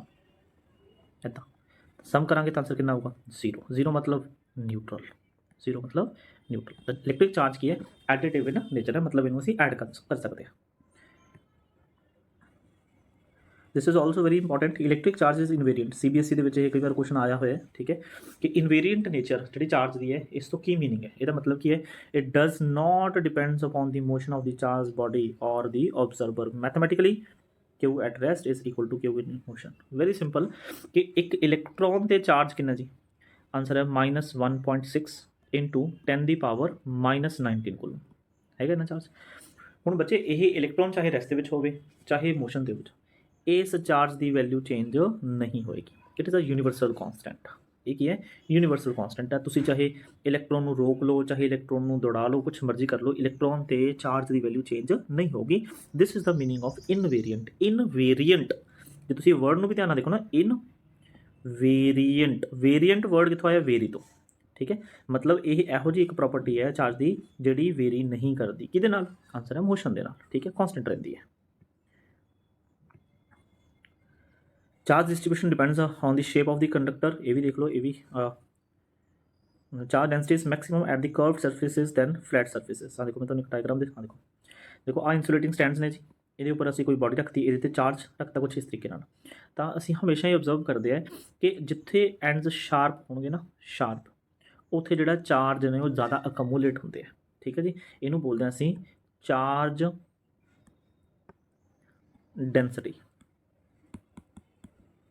what does it mean, charge density मतलब ਚਾਰਜ ਕਿੰਨਾ ਚਾਰਜ ਪ੍ਰੈਜ਼ੈਂਟ ਹੈ ਪਰ unit area of cross section, ਠੀਕ ਹੈ, ਜਿਹਨੂੰ ਅੱਗੇ ਜਾ ਕੇ ਅਸੀਂ ਇੱਕ ਸਿੰਬਲ ਸਿਗਮਾ ਨਾਲ ਵੀ ਡਿਨੋਟ ਕਰਾਂਗੇ, ਠੀਕ ਹੈ ਜੀ। ਤਾਂ ਇਹਨੂੰ ਕੰਪਲੀਟ ਅਸੀਂ ਸਰਫੇਸ ਚਾਰਜ ਡੈਂਸਿਟੀ ਵੀ ਬੋਲ ਦਿੰਦੇ ਹਾਂ। ਵੋਲੀਅਮ ਚਾਰਜ ਡੈਂਸਿਟੀ ਵੀ ਹੁੰਦੀ ਹੈ, ਤੇ ਚਾਰਜ ਪਰ ਯੂਨਿਟ ਵੋਲੀਅਮ ਵੀ ਆ ਜਾਊਗਾ। ਲੀਨੀਅਰ ਚਾਰਜ ਡੈਂਸਿਟੀ ਵੀ ਹੁੰਦੀ ਹੈ, ਉਹ ਚਾਰਜ ਪਰ ਯੂਨਿਟ ਲੈਂਥ ਆ ਜਾਊਗਾ। ਤਾਂ ਬਸ ਅਸੀਂ ਇੰਨਾ ਕੰਸੈਪਟ ਧਿਆਨ 'ਚ ਰੱਖਣਾ ਹੈ ਕਿ ਜਿਹੜੇ ਚਾਰਜ ਹੈ ਉਹ ਜ਼ਿਆਦਾ ਅਕਮੂਲੇਟ ਕਿੱਥੇ ਹੁੰਦਾ ਹੈ, ਜਿੱਥੇ ਕੀ ਹੈ ਜਿਹੜੇ ਸਰਫੇਸ ਜਿਹੜੀ ਸ਼ੇਪ ਹੈ ਉਹ ਕੀ ਹੋਵੇ ਜ਼ਿਆਦਾ ਕਹਿ ਸਕੋ ਵੀ ਜਿੱਥੇ ਜ਼ਿਆਦਾ ਮਤਲਬ ਤੁਸੀਂ ਇਹ ਸਮਝੋ ਵੀ ਸ਼ਾਰਪ ਹੋਵੇ, ਠੀਕ ਹੈ। ਸ਼ਾਰਪ ਜਗ੍ਹਾ 'ਤੇ ਚਾਰਜ ਦੀ ਜਿਹੜਾ ਸਟੋਰ ਹੈ ਉਹ ਜ਼ਿਆਦਾ ਹੁੰਦਾ ਹੈ, ਠੀਕ ਹੈ ਜੀ। ਇਹਨੂੰ ਅੱਗੇ ਜਾ ਕੇ ਨਾ ਕਰੋਨਾ ਡਿਸਚਾਰਜ ਦਾ ਕੰਸੈਪਟ ਵੀ ਇਹਦੇ 'ਤੇ ਬੇਸਡ ਹੈ, ਠੀਕ ਹੈ ਜੀ। ਇਸ ਤੋਂ ਬਾਅਦ ਹਾਂਜੀ ਸਟੂਡੈਂਟਸ, ਹੁਣ ਜੋ ਅਸੀਂ ਪੜ੍ਹਿਆ, ਠੀਕ ਹੈ, ਉਹਦੇ 'ਤੇ ਕੁਝ ਕੁਐਸਚਨਸ ਕਰਦੇ ਹਾਂ ਆਪਾਂ, ਠੀਕ ਹੈ। ਤੁਹਾਡਾ ਇਹਦੇ ਨਾਲ ਕੀ ਹੈ ਜੋ ਆਪਾਂ ਪ੍ਰੀਵੀਅਸ ਪੜ੍ਹ ਕੇ ਆਏ ਉਹ ਰੀਕੈਪਚੁਲੇਟ ਹੋ ਜਾਊਗਾ। ਹਾਂ, ਆਈ ਨੋ ਇੱਕ ਪ੍ਰੋਪਰਟੀ ਜਿਹੜੀ ਪੈਂਡਿੰਗ ਹੈ ਜਿਹਨੂੰ ਮੈਂ ਐਕਸਪਲੇਨ ਕਰਨਾ, that is charge is quantized in nature, ਉਹ ਆਪਾਂ ਇਸ ਤੋਂ ਬਾਅਦ ਕਰਾਂਗੇ ਕਿਉਂਕਿ ਉਹਨੂੰ ਥੋੜ੍ਹਾ ਜਿਹਾ ਧਿਆਨ ਨਾਲ ਆਪਾਂ ਹੋਰ ਸਮਝਣਾ ਡੀਪ ਦੇ ਵਿੱਚ। ਤਾਂ ਜੋ ਵੀ ਤੁਹਾਡੀ ਕੁਐਸਚਨਸ ਸਕਰੀਨ 'ਤੇ ਡਿਸਪਲੇ ਹੋਣਗੇ, ਤੁਸੀਂ ਉਹਨਾਂ ਕੁਐਸਚਨਸ ਨੂੰ ਰੀਡ ਕਰਨਾ ਅਤੇ ਆਪਣੇ ਅਕੋਰਡਿੰਗ ਆਪਣੇ ਮਾਈਂਡ ਦੇ ਵਿੱਚ ਉਹਦਾ ਆਨਸਰ ਸੋਚਣਾ, ਦੈਨ ਤੁਸੀਂ ਵੀਡੀਓ ਨੂੰ ਅੱਗੇ ਦੇਖ ਕੇ ਉਹਦਾ ਆਨਸਰ ਤੁਸੀਂ ਆਪਣਾ ਵੈਰੀਫਾਈ ਕਰ ਸਕਦੇ ਹੋ। Dash charges attract each other unlike, like, neutral, similar. ਤਾਂ ਸਟੂਡੈਂਟਸ ਸੋਚੋ, ਆਪਾਂ ਪੜ੍ਹਿਆ ਪਿੱਛੇ dash charges attract each other, unlike charges attract each other, like charges attract each other, neutral, similar. ਦੇਖੋ ਸਿਮਿਲਰ ਤਾਂ ਸਿਮਿਲਰ ਵਰਡ ਹੋ ਗਿਆ ਅਤੇ ਲਾਈਕ ਹੋ ਗਿਆ, ਤਾਂ ਸੇਮ ਹੀ ਨੇ। ਬਟ ਅਸੀਂ ਨਾ ਦੋਨੇ ਪੋਜ਼ੀਟਿਵ ਵਾਲੇ ਆਪਸ 'ਚ ਕੀ ਕਰਦੇ, ਰਿਪੈਲ ਕਰਦੇ, ਹੈ ਨਾ। ਤਾਂ ਇੱਥੇ ਕੀ ਪੁੱਛ ਰਿਹਾ, ਅਟਰੈਕਟ। ਅੱਛਾ ਨਿਊਟਰਲ ਤਾਂ ਕੁਝ ਕਰਦੇ ਹੀ ਨਹੀਂ ਹੈਗੇ, ਹੈ ਨਾ। ਨਿਊਟਰਲ ਦੇ ਵਿੱਚ ਤਾਂ ਕੋਈ ਫੋਰਸ ਲੱਗਦੀ ਨਹੀਂ, ਇਲੈਕਟ੍ਰਿਕ ਫੋਰਸ ਨਹੀਂ ਲੱਗਦੀ, ਹਾਂ ਗ੍ਰੈਵੀਟੇਸ਼ਨ ਲੱਗਦੀ ਹੈ, ਬਟ ਆਪਾਂ ਚੈਪਟਰ ਕੀ ਪੜ੍ਹ ਰਹੇ ਇਲੈਕਟ੍ਰੋਸਟੈਟਿਕ, ਤਾਂ ਅਸੀਂ ਇਲੈਕਟ੍ਰਿਕ ਫੋਰਸਿਸ ਦੀ ਗੱਲ ਕਰਾਂਗੇ। ਤਾਂ ਰਾਈਟ ਆਨਸਰ ਵਿੱਚ ਕੀ ਆ ਜਾਊਗਾ, that is unlike charges attract each other. ਬਿਲਕੁਲ ਸਹੀ ਜਵਾਬ ਤੁਸੀਂ ਦਿੱਤਾ ਹੈ, ਵੈਰੀ ਗੁੱਡ।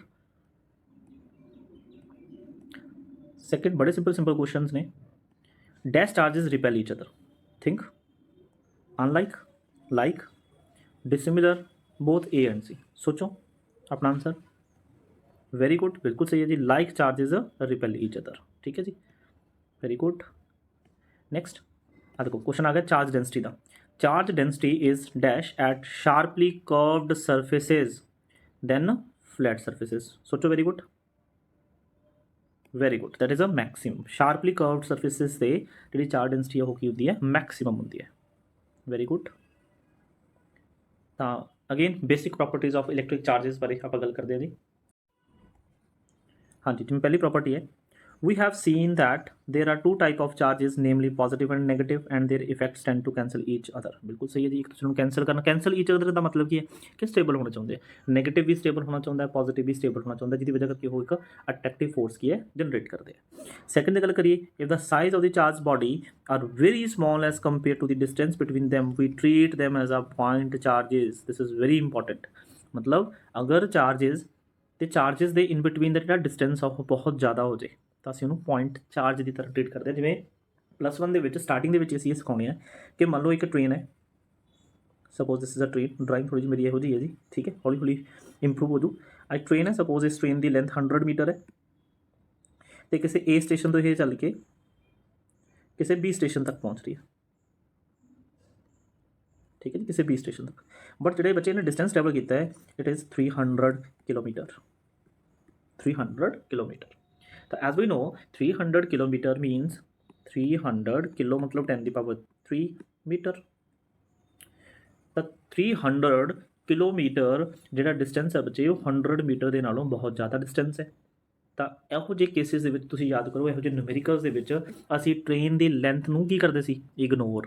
ਅਸੀਂ ਕੀ ਮੰਨ ਲੈਂਦੇ ਸੀ, ਟ੍ਰੇਨ ਨੂੰ ਐਜ਼ ਆ ਪੁਆਇੰਟ ਆਬਜੈਕਟ, ਠੀਕ ਹੈ। ਬਟ ਜਦੋਂ ਇਹ ਟ੍ਰੇਨ ਕਿਸੇ ਬ੍ਰਿਜ ਨੂੰ ਕ੍ਰੋਸ ਕਰਦੀ ਸੀ, ਹੈ ਨਾ, ਜਾਂ ਇਹ ਟ੍ਰੇਨ ਕਿਸੇ ਪੋਲ ਨੂੰ ਕ੍ਰੋਸ ਕਰਦੀ ਸੀ, ਜਾਂ ਇਹ ਟ੍ਰੇਨ ਕਿਸੇ ਮੈਨ ਨੂੰ ਕ੍ਰੋਸ ਕਰਦੀ ਸੀ, ਦੈਨ ਅਸੀਂ ਉਹਨਾਂ ਕੁਐਸਚਨਸ ਦੇ ਵਿੱਚ ਟ੍ਰੇਨ ਦੀ ਲੈਂਥ ਹਮੇਸ਼ਾ ਕੰਸੀਡਰ ਕਰਦੇ ਸੀ, ਠੀਕ ਹੈ ਜੀ। ਤਾਂ ਬੇਸਿਕ ਪੁਆਇੰਟ ਇਜ਼ ਦੈਟ ਕਿ if the separation between the charges is very large, ਬਹੁਤ ਜ਼ਿਆਦਾ ਹੈ as compare to the size of the charge body, ਤਾਂ ਅਸੀਂ ਉਸ ਬॉडी ਨੂੰ ਕੀ ਟ੍ਰੀਟ ਕਰਾਂਗੇ, ਇਸ ਬॉडी ਟ੍ਰੀਟ ਨਹੀਂ ਕਰਾਂਗੇ, ਉਹਨੂੰ ਇੱਕ ਪੁਆਇੰਟ ਚਾਰਜ ਮੰਨ ਲਾਂਗੇ। मतलब ਅਸੀਂ ਉਸ बॉडी ਦੇ ਡਾਇਮੈਂਸ਼ਨਸ ਕੰਸੀਡਰ ਨਹੀਂ ਕਰਾਂਗੇ, ਠੀਕ ਹੈ ਜੀ। ਨੈਕਸਟ ਬੜੇ ਸਿੰਪਲ ਤਰੀਕੇ ਨਾਲ ਸਮਝਾ ਰਹੇ ਬੱਚੇ ਆਪਣੇ ਵੱਲੋਂ। ਫਿਰ ਵੀ ਅਗਰ ਤੁਹਾਨੂੰ ਕੁਝ ਡਾਊਟ ਹੋਵੇ ਤਾਂ ਤੁਸੀਂ ਕੁਐਸਚਨ ਕਰ ਸਕਦੇ ਹੋ ਕਮੈਂਟ ਬਾਕਸ ਦੇ ਵਿੱਚ। all the charge content of the body is assumed to concentrated at a point in a space। ठीक है, ਇਹਦਾ मतलब भी सेम ही है। नेक्स्ट additive of charge ਅਸੀਂ ਪੜ੍ਹਿਆ, if a system contain 2 point charges q1 q2 the total charge of the system is obtained simply by adding q1 q2 charges। ਇਹ ਬੱਚੇ ਤੁਹਾਡੇ ਵਾਸਤੇ ਬਣਾਇਆ ਕਿ ਜੇ ਤੁਸੀਂ ਆਪਣੇ ਨੋਟਸ ਵਗੈਰਾ ਬਣਾਉਣਾ ਚਾਹੁੰਦੇ ਹੋ ਹੈ ਨਾ, ਤਾਂ ਤੁਸੀਂ ਇੱਥੋਂ ਵਧੀਆ ਤਰੀਕੇ ਨਾਲ ਨੋਟਸ ਬਣਾ ਸਕਦੇ ਹੋ। ਗੱਲ ਇਹਦੇ ਵਿੱਚ ਸਿੰਪਲ ਇਹੀ ਲਿਖੀ ਹੋਈ ਹੈ ਕਿ ਚਾਰजेस ਅਸੀਂ ਕੀ ਹੈ ਐਡ ਕਰ ਸਕਦੇ ਹਾਂ। ਠੀਕ ਹੈ, ਮੰਨ ਲਓ ਕਿਸੇ ਕੋਈ ਇੱਕ ਮੰਨ ਲਓ ਸਿਸਟਮ ਹੈ, ਕੋਈ ਬੋਡੀ ਹੈ, ਇਹਦੇ ਵਿੱਚ ਕੋਈ ਇੱਥੇ ਇੱਕ ਚਾਰਜ ਹੈ, ਇੱਥੇ ਇੱਕ ਚਾਰਜ ਹੈ, ਦਾ ਨੰਬਰ ਆਫ ਚਾਰजेस ਇਹਦੇ ਵਿੱਚ ਪ੍ਰੈਜ਼ੈਂਟ ਨੇ। ਠੀਕ ਹੈ ਜੀ, q1 q2 q1, ਤਾਂ ਇਸ ਬੋਡੀ 'ਤੇ ਅਗਰ ਜੇ ਟੋਟਲ ਚਾਰਜ ਫਾਈਂਡ ਕਰਨਾ ਸੀ ਤਾਂ ਕੀ ਕਰਾਂਗੇ, ਤਾਂ ਸਮ ਕਰਾਂਗੇ, ਐਲਜਬਰਿਕ ਸਮ ਕਰਾਂਗੇ, because charge is additive in nature. Charge has magnitude but no direction, बिल्कुल सही है, that's why we call it scalar quantity. But there is a one difference between mass and charge. ਤੁਸੀਂ ਸੋਚ ਸਕਦੇ ਹੋ, ਤੁਸੀਂ ਮੈਨੂੰ ਸੋਚ ਕੇ ਦੱਸ ਸਕਦੇ ਹੋ, ਤੇ ਮਾਸ ਤੇ ਚਾਰਜ ਦੇ ਵਿਚਕਾਰ ਕੀ ਡਿਫਰੈਂਸ ਹੈ, ਤਾਂ ਤੁਸੀਂ ਸੋਚੋ ਤੇ ਮੈਨੂੰ ਕਮੈਂਟ ਬਾਕਸ ਦੇ ਵਿੱਚ ਇਹਦਾ ਆਨਸਰ ਵੀ ਦੱਸਿਓ। ਠੀਕ ਹੈ ਜੀ, ਤੇ ਫਿਲਹਾਲ ਮੈਂ ਆਨਸਰ ਦੱਸ ਰਿਹਾ। ਠੀਕ ਹੈ, ਤੁਸੀਂ ਆਪਣੇ ਵੱਲੋਂ ਆਪਣਾ ਆਨਸਰ ਦੱਸਿਓ।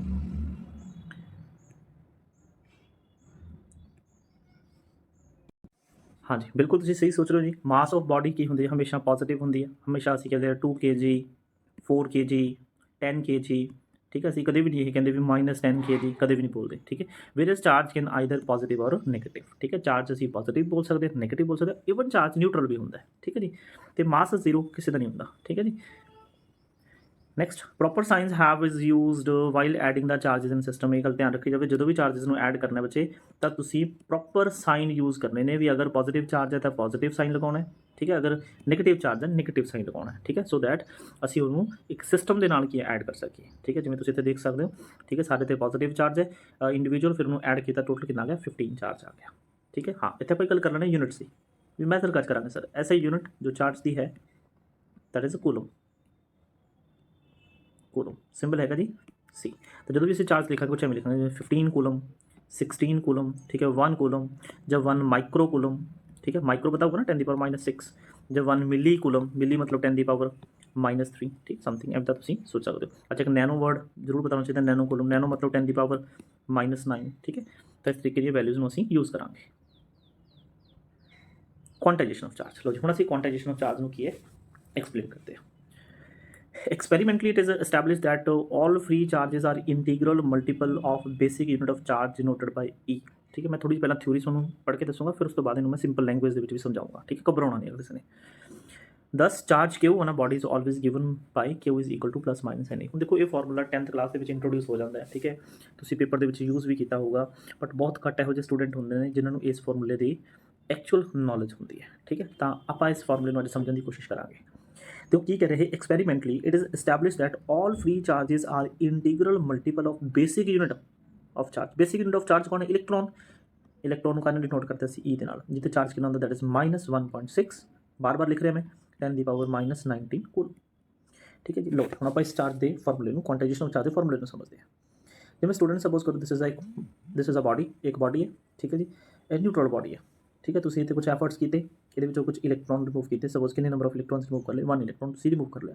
ਐਰੋ ਬਾਹਰ ਦਾ ਮਤਲਬ ਇਲੈਕਟ੍ਰੋਨ ਬਾਹਰ ਆ ਰਿਹਾ। ਦੈਟ ਮੀਨਸ ਆਪਾਂ ਨੂੰ ਪਤਾ ਸਟੂਡੈਂਟਸ ਇਸ ਬੋਡੀ ਦੇ ਉੱਪਰ ਕੀ ਹੈ +1 E ਚਾਰਜ ਆਊਗਾ। ਦੱਸਿਆ ਸੀ ਨਾ ਵੀ ਜੇ ਇੱਕ ਇਲੈਕਟ੍ਰੋਨ ਬਾਹਰ ਜਾਊਗਾ ਤਾਂ ਉਹਦੇ ਕੋਰਸਪੋਂਡਿੰਗ ਉਹਨੇ ਹੀ ਪੋਜ਼ਿਟਿਵ ਦੇ ਵਿੱਚ ਬੋਡੀ ਦੇ ਵਿੱਚ ਚਾਰਜ ਡਿਵੈਲਪ ਹੋ ਜਾਊਗਾ। ਹੁਣ ਇਸ ਬੋਡੀ ਦੇ ਉੱਪਰ ਜਿਹੜਾ ਚਾਰਜ ਆਇਆ +1 E, ਵਾਟ ਡਸ ਇਟ ਮੀਨ, ਕਿੰਨਾ ਚਾਰਜ, ਆਨਸਰ ਹੈ +1.6 × 10 ਦੀ ਪਾਵਰ -19 ਕੂਲਮ। दैट मीनस एक प्रोटोन जिन्ना चार्ज ये आ गया। फिर असी किया स्टूडेंट्स इस बॉडी के विचों हुण सैकेंड केस के असी 2 इलैक्ट्रॉन्स रिमूव किए। दैट मीनस इत्थे कितना चार्ज आ जाऊगा, +2 E आ जाऊगा। What does mean +2 E, that is +2 × 1.6 × 10 की पावर -19 कूलम। मल्टीप्लाई करांगे दैट इज 3.2 × 10 की पावर -19 कूलम। फिर सपोज करो भी इस बॉडी के विचों 2 इलैक्ट्रॉन की बजाय 3 इलैक्ट्रॉन रिमूव किए, तो स्टूडेंट्स इतने कितना चार्ज होगा, आंसर है +3 E। तो +3 E इज इक्वल टू +3 × 1.6 × 10 की पावर -19 कूलम। मल्टीप्लाई करेंगे दैट इज 4.8 × 10 की पावर -19 कूलम। तो स्टूडेंट्स तुसीं ये देखो, जो एक एक इलैक्ट्रॉन रिमूव कर रहे हैं ना, जी साढ़े को वैल्यूज़ आ रही ने, जी साढ़े को वैल्यूज़ आ रही जिमें एक इलैक्ट्रॉन नाल की है कितना चार्ज आया दैट इज +1.6 × 10 की पावर -19। अगर 2 इलैक्ट्रॉन्स रिमूव किए तो कितना आया दैट इज 3.2।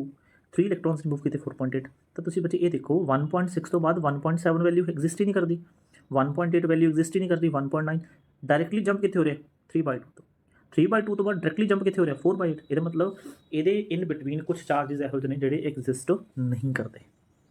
ਠੀਕ ਹੈ, this is the meaning of quantization. Quantization ਮਤਲਬ ਕੁਝ ਸਪੈਸੀਫਾਈਡ ਵੈਲਿਊਜ਼ ਨੇ ਚਾਰजेस ਦੀਆਂ ਜੋ ਐਗਜ਼ਿਸਟ ਕਰਦੀਆਂ ਨੇ। ਕੁਆਂਟਾਈਜੇਸ਼ਨ ਦਾ ਵਰਡ ਆਇਆ ਕੁਆਂਟਾ ਤੋਂ। ਕੁਆਂਟਾ ਮਤਲਬ ਪੈਕਟਸ, ਮਤਲਬ ਜਿਹੜਾ ਚਾਰਜ ਹੈ ਉਹ ਇਨ ਦਾ ਫਾਰਮ ਆਫ ਪੈਕਟਸ ਹੈ। ਠੀਕ ਹੈ ਜੀ, ਇਹਦੀਆਂ ਕੁਝ ਡਿਸਕ੍ਰੀਟ ਮਤਲਬ ਕੁਝ particular, they have some discrete values। ठीक है, एज इट इज़ अगर मैं किसी बॉडी के विचों, ठीक है इन मतलब रेज कर देता हूँ, अगर मैं किसी बॉडी के विचों स्टूडेंट्स हूँ मैं की करा, किसी बॉडी के विचों अगर मैं n इलैक्ट्रॉन रिमूव कर लेने, हम तुम इसका आंसर दे सकोगे भी सर n इलैक्ट्रॉन जो रिमूव हो गए तो इस बॉडी को +ne की आऊगा चार्ज आऊगा। ठीक है जी, तो ये जो चार्ज इस बॉडी से आया है +ne, इतों ये फॉर्मूला उपर बने। हम सोच रहे हो सर इतना प्लस भी है तो माइनस भी है, की मतलब है? तो बच्चे बड़ा सिंपल है, जो असी इलैक्ट्रॉन किसी बॉडी चो रिमूव करते हैं तो वो इलैक्ट्रॉन की होंगी डेफिशिएंसी, दैट मीनस उत्थे आंदा चार्ज पॉजिटिव। सेम प्रोसैस जो तुम थोड़ा जिहा तो अपोजिट कर दो, इस तरीके एक इलैक्ट्रॉन रिमूव करने की बजाय एक इलैक्ट्रॉन ऐड कर दो, तो first case negative 1.6 × 10⁻19 coulomb charge आ जाऊगा, सैकेंड -3.2 आ जाऊगा, एज इट इज़ चलते चलते इतने आ जाऊगा माइनस। मतलब जो किसी बॉडी के इलैक्ट्रॉन रिमूव होंगे तो चार्ज पॉजिटिव आऊगा, जो इलैक्ट्रॉन नेगेटिव इलैक्ट्रॉन ऐड होंगे तो उदों नेगेटिव चार्ज आऊगा। आई होप कि तुहानूं अज ये फॉर्मूला समझ आया होगा, तुसी इस ते हुण रटाफिकेशन नहीं लगाओगे। हजे असीं होर भी बहुत सारियां गल्लां पढ़नियां ने क्वांटाइजेशन दी, कि चलदे हैं जी। हाँ, एन की है, एन इज़ अ इंटीजर, इधर में पॉजिटिव नेगेटिव। ठीक है, दस्सिया होया मतलब नंबर है, कितने नंबर ऑफ तुसी इलैक्ट्रॉन्स ट्रांसफर कर रहे हो, दिस मीन दैट। उस तो बाद the basic unit of charge is the charge that an electron proton हो जी, इलैक्ट्रॉन प्रोटोन हो गया जी। ठीक है जी, तो ये चलो अपन दस ही लिया, आगे चलते हैं। The fact that the electric charge is always integral multiple of e is terms as quantization of charge. देखो क्वांटाइजेशन ऑफ चार्ज बोलते हैं। There are large number of situation in physics where certain physical quantities are quantize. कहते physics के बहुत सारिया quantities ने जिहड़ियां इस तरीके क्वांटाइज ने, जिवें आपां चार्ज की गल करते हैं। The quantization of charge first suggested by the experimental law of electrolysis discovered by experimental Faraday। इन्हां दी आपां नूं कोई खास जरूरत नहीं, ये तुहाडे वास्ते है, तुसीं नॉलेज वास्ते इहनूं पढ़ सकते हो। ठीक है जी, इत्थे आ गया जी SI सिस्टम ऑफ यूनिट्स की आपां गल करिए, दैट इज़ अ कूलम। ठीक है, denoted by C, this is important. SI system दी जिहड़े यूनिट्स ने, सीरीज सिस्टम दी जिहड़े यूनिट्स ने, ये पेपर के पॉइंट ऑफ व्यू तो काफ़ी इंपॉर्टेंट होंदियां ने। ठीक है, इन्हां नूं जरूर तुसीं ध्यान रखना है। एक स्पैशली डायमेंशन फार्मूलास दिस वो भी काफ़ी इंपॉर्टेंट होंदे हैं।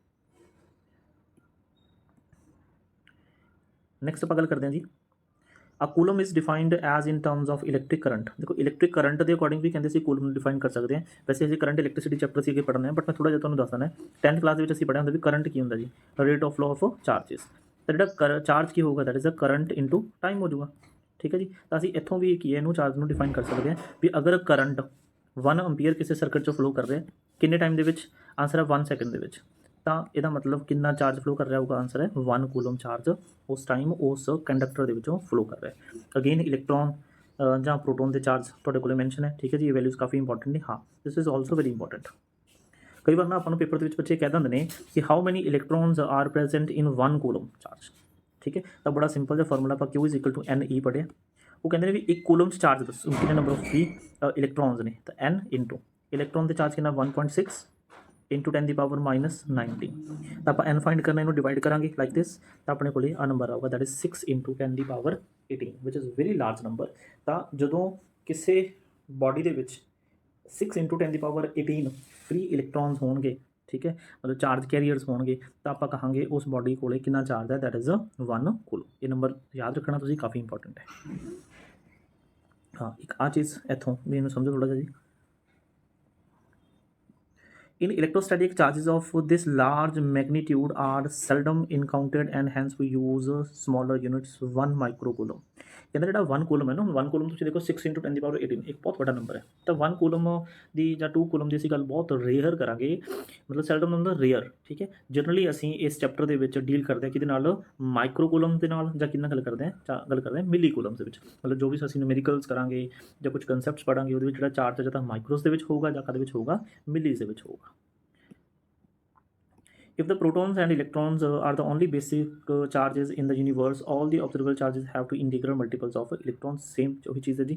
ਹਾਂ, if a body contain, again ਦੇਖੋ ਚਾਰजेस ਐਡੀਟਿਵ ਨੇਚਰ ਦੀ ਗੱਲ ਹੋ ਰਹੀ ਹੈਗੀ, ਠੀਕ ਹੈ। ਕਹਿੰਦੇ ਜੇ ਬਾਡੀ ਦੇ ਵਿੱਚ n1 ਕੀ ਨੇ ਇਲੈਕਟ੍ਰੋਨਸ ਨੇ, n2 ਕੀ ਨੇ ਉਹਦੇ ਵਿੱਚ ਪ੍ਰੋਟੋਨਸ ਨੇ, ਟੋਟਲ ਕਿੰਨਾ ਹੋਊਗਾ ਆਂਸਰ ਉਹਨੂੰ ਆਪਾਂ ਐਡ ਆਨ ਕਰ ਦਾਂਗੇ, ਠੀਕ ਹੈ। ਐਡ ਆਨ ਕਰਨ ਦਾ ਤਰੀਕਾ ਕੀ ਹੈ, Q ਇਜ਼ ਇਕੁਅਲ ਟੂ ਪਹਿਲਾਂ ਆਪਾਂ NE ਚਾਰਜ ਦੇਖਾਂਗੇ, ਪਹਿਲਾਂ ਕਹਿੰਦੇ ਨੇ ਆਪਣੇ ਕੋਲ ਕੀ ਨੰਬਰ ਆਫ ਇਲੈਕਟ੍ਰੋਨਸ ਕਿੰਨੇ ਨੇ 1 ਇੰਟੂ ਚਾਰਜ ਹੋਊਗਾ E, ठीक है, तो Q1 चार्ज आ गया। फिर सैकेंड टाइम कहते प्रोटोन्स कितने ने N2, मतलब भी चार्ज E है।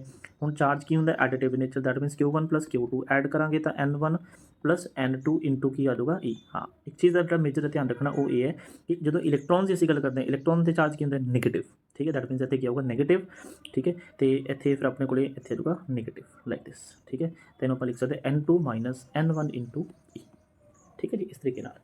तो N1 N2 आर इंटीजर्स, तो उनका डिफरेंस भी कहते इंटीजर ही होगा। ये सब कुछ सेम ही है जी, ठीक है। हाँ, आ चीज़ देखो इतने देखो जो बच्चे ये थोड़े लिए PPT लेके आए हैं, है ना, तो ये बहुत इंपॉर्टेंट कंटेंट है, इंपॉर्टेंट कंटेंट है थोड़े लिए, तो तुम इन्हों बहुत ध्यान नाल की है वॉच करना है। देखो यदि थोड़ी कोई फीस नहीं हैगी, है ना, फ्री ऑफ कॉस्ट तुहानूं करवाया जा रहा है। तो जनरली की होंगे कि जो कोई फ्री ऑफ कॉस्ट कराउंदा ना तो उसकी वैल्यू नहीं होंगी हैगी, बट मैं अगेन ਤੁਹਾਡੇ ਨਾਲ ਇਹ ਪ੍ਰੋਮਿਸ ਕਰ ਦਾਂਗਾ, ਠੀਕ ਹੈ, ਕਿ ਜਿੰਨਾ ਵੀ ਮੈਂ ਕੰਟੈਂਟ ਤੁਹਾਨੂੰ ਇਸ ਪੂਰੀ ਸੀਰੀਜ਼ ਦਾ ਬਣਾਉਂਗਾ ਬਿਲਕੁਲ ਫ੍ਰੀ ਆਫ ਕਾਸਟ ਹੋਊਗਾ। ਬਸ ਤੁਸੀਂ ਮੈਨੂੰ ਮੋਟੀਵੇਟ ਕਰਨਾ ਹੈ, ਠੀਕ ਹੈ, ਮੇਰੇ ਇਸ ਚੈਨਲ ਨੂੰ ਗਰੋ ਕਰਨ ਦੇ ਵਿੱਚ ਮੇਰੀ ਹੈਲਪ ਕਰਨੀ ਹੈ, ਉਹ ਵੀ ਤਾਂ ਅਗਰ ਤੁਹਾਨੂੰ ਲੱਗਦਾ ਹੈ ਕਿ ਮੈਂ ਜੋ ਕੰਮ ਕਰਾ ਰਿਹਾ ਉਹ ਤੁਹਾਡੇ ਬੈਨੀਫਿਟ ਦੇ ਲਈ ਹੈ, ਠੀਕ ਹੈ। ਤਾਂ ਬਸ ਇਹੀ ਮੇਰੀ ਗੁਰੂ ਦਕਸ਼ਨਾ ਹੈ, ਠੀਕ ਹੈ ਜੀ। ਅਤੇ ਇਸ ਤੋਂ ਇਲਾਵਾ ਤੁਹਾਨੂੰ ਕੋਈ ਵੀ ਜਿਹੜਾ ਮੈਂ ਚਾਰਜ ਨਹੀਂ ਕਰੂੰਗਾ। ਅਤੇ ਇਹ ਮੇਰੀ ਤੁਹਾਡੇ ਨਾਲ ਕਮਿਟਮੈਂਟ ਹੈ ਕਿ ਤੁਹਾਨੂੰ ਜਿਹੜਾ ਕੰਮ ਕਰਾਇਆ ਜਾਊਗਾ ਉਹ ਆਪਣੇ ਵੱਲੋਂ ਬੈਸਟ ਕਰਵਾਇਆ ਜਾਊਗਾ ਅਤੇ ਤੁਹਾਡੇ ਐਗਜ਼ਾਮ ਦੇ ਪੁਆਇੰਟ ਆਫ ਵਿਊ ਤੋਂ ਉਹ ਇੰਪੋਰਟੈਂਟ ਹੋਊਗਾ, ਠੀਕ ਹੈ ਜੀ। ਅਤੇ ਸਪੈਸ਼ਲੀ CBSE ਐਂਡ PSE ਵੀ, ਠੀਕ ਹੈ। ਦੇਖੋ ਜੋ ਕੰਪੀਟੀਟਿਵ ਐਗਜ਼ਾਮਸ ਦੇ ਲਈ ਜੋ ਸੈਸ਼ਨਸ ਹੁੰਦੇ ਨੇ ਉਹ ਇੱਕ ਅਲੱਗ ਹੁੰਦੇ ਆ, ਠੀਕ ਹੈ। ਤਾਂ ਫਿਲਹਾਲ ਇਸ ਚੈਨਲ ਦੇ ਵਿੱਚ ਜਿਹੜੀ ਤੁਹਾਡੀ ਹੈਲਪ ਮੈਂ ਕਰ ਪਾਊਂਗਾ ਫਿਲਹਾਲ ਦੇ ਲਈ, ਉਹ ਤੁਹਾਡੀ ਜੋ +2 ਦੇ ਫਾਈਨਲ ਐਗਜ਼ਾਮ, ਚਾਹੇ ਉਹ CBSE ਬੋਰਡ ਦੇ ਨੇ, ਚਾਹੇ ਉਹ ਪੰਜਾਬ ਬੋਰਡ ਦੇ ਨੇ, ਚਾਹੇ ਉਹ ਅਦਰ ਬੋਰਡਸ ਨੇ, ਤਾਂ ਉਸਨਾਂ ਪੇਪਰ ਦੇ ਲਈ ਤੁਸੀਂ ਇਸ ਚੈਨਲ ਨੂੰ ਅੱਖਾਂ ਮੀਚ ਕੇ ਸਬਸਕ੍ਰਾਈਬ ਕਰ ਸਕਦੇ ਹੋ। ਮੇਰੀਆਂ ਵੀਡੀਓਜ਼ ਨੂੰ ਤੁਸੀਂ ਦੇਖ ਸਕਦੇ ਹੋ, ਕੰਟੈਂਟ ਤੁਹਾਨੂੰ ਇਨ ਦਾ ਫਾਰਮ ਆਫ PDFs ਵੀ ਮਿਲਦਾ ਰਹੂਗਾ, ਠੀਕ ਹੈ। Next the step size E is however very small. ਦੇਖੋ ਜਿਹੜਾ E ਹੈ, E ਜਿਹੜਾ ਚਾਰਜ ਹੈ ਮਤਲਬ ਬਹੁਤ ਛੋਟਾ, ਇਲੈਕਟ੍ਰੋਨ ਬਹੁਤ ਛੋਟਾ, ਆਪਾਂ ਨੂੰ ਪਤਾ ਸਮੋਲੈਸਟ ਪਾਰਟੀਕਲ ਹੈ। Because at the macroscopic level we deal with the charges of few micros. हूँ देखो मैक्रो, देखो एक वर्ड होंगे माइक्रो, एक वर्ड होंगे मैक्रो।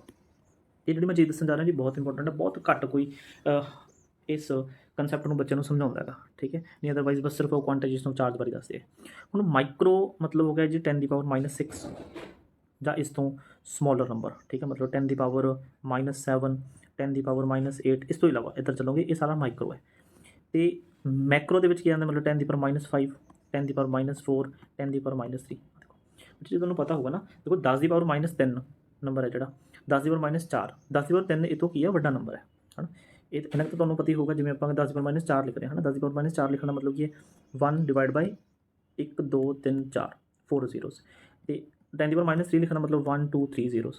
तो definitely this number is greater than this, क्योंकि डिनोमिनेटर जिन्ने नंबर ज़्यादा होंगे उन्होंने नंबर की हो जाएगा वो छोटा हो जाएगा। तो जो माइक्रो वाला पार्ट है स्मॉलर पार्ट है, बहुत ज़्यादा छोटा पार्ट है। जिवें आप माइक्रोस्कोप वर्ड्स होंगे ना, मतलब ਜਿਹੜੇ ਆਪਾਂ ਪਾਰਟੀਕਲਸ ਆਪਣੀ ਆਈਜ਼ ਨਾਲ ਐਜ਼ ਇਟ ਇਜ਼ ਨਹੀਂ ਦੇਖ ਸਕਦੇ ਤਾਂ ਅਸੀਂ ਮਾਈਕਰੋਸਕੋਪਿਕ ਲੈਂਸ ਨਾਲ ਦੇਖਦੇ ਹਾਂ, ਤਾਂ ਬਹੁਤ ਛੋਟੇ ਨੇ। ਮੈਕਰੋ ਮਤਲਬ ਥੋੜ੍ਹੇ ਜਿਹੇ ਵੱਡੇ ਵਾਲੇ, ਠੀਕ ਹੈ ਜੀ।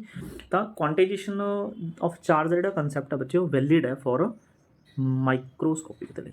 It is very important, it is valid for micro not macro. इतने नहीं वैलिड है, मतलब वैलिड नहीं है दैट मीनस इतने उसकी जरूरत ही नहीं है, इतने असं इग्नोर कर दें। किमें इग्नोर कर दें उन्होंने आप चीज़ समझांगे। हाँ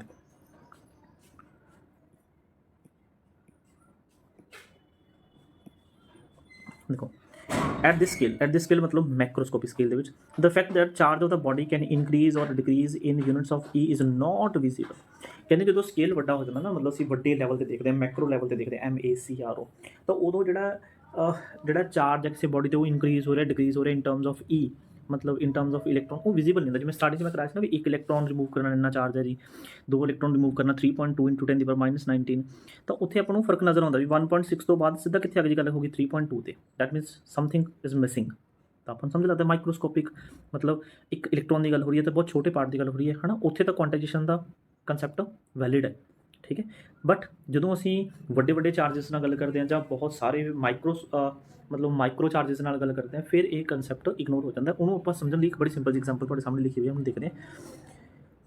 ਜਿਵੇਂ ਇੱਕ ਡਾਟਡ ਲਾਈਨ ਹੈ, ਜਿਵੇਂ ਮੰਨ ਲਓ ਡਾਟਡ ਲਾਈਨ ਹੈ, ਠੀਕ ਹੈ ਜੀ, ਤੁਹਾਨੂੰ ਸਭ ਨੂੰ ਡਾਟਡ ਲਾਈਨ ਨਜ਼ਰ ਆ ਰਹੀ ਹੋਊਗੀ। ਹੁਣ ਸਟੂਡੈਂਟਸ ਇਸ ਡਾਟਡ ਲਾਈਨ ਨੂੰ ਜੇ ਤੁਸੀਂ ਬਹੁਤ ਦੂਰ ਤੋਂ ਦੇਖੋਗੇ, ਬਹੁਤ ਦੂਰ ਤੋਂ ਦੇਖੋਗੇ ਤਾਂ ਇਹ ਕੀ ਲੱਗੂਗੀ, ਇੱਕ ਸਟ੍ਰੇਟ ਲਾਈਨ। ਇਹ ਕੀ ਲੱਗੂ, ਇੱਕ ਸਟ੍ਰੇਟ ਲਾਈਨ। ਮਤਲਬ ਰਿਐਲਿਟੀ ਦੇ ਵਿੱਚ ਇਹ ਸਟ੍ਰੇਟ ਲਾਈਨ ਨਹੀਂ ਹੈਗੀ।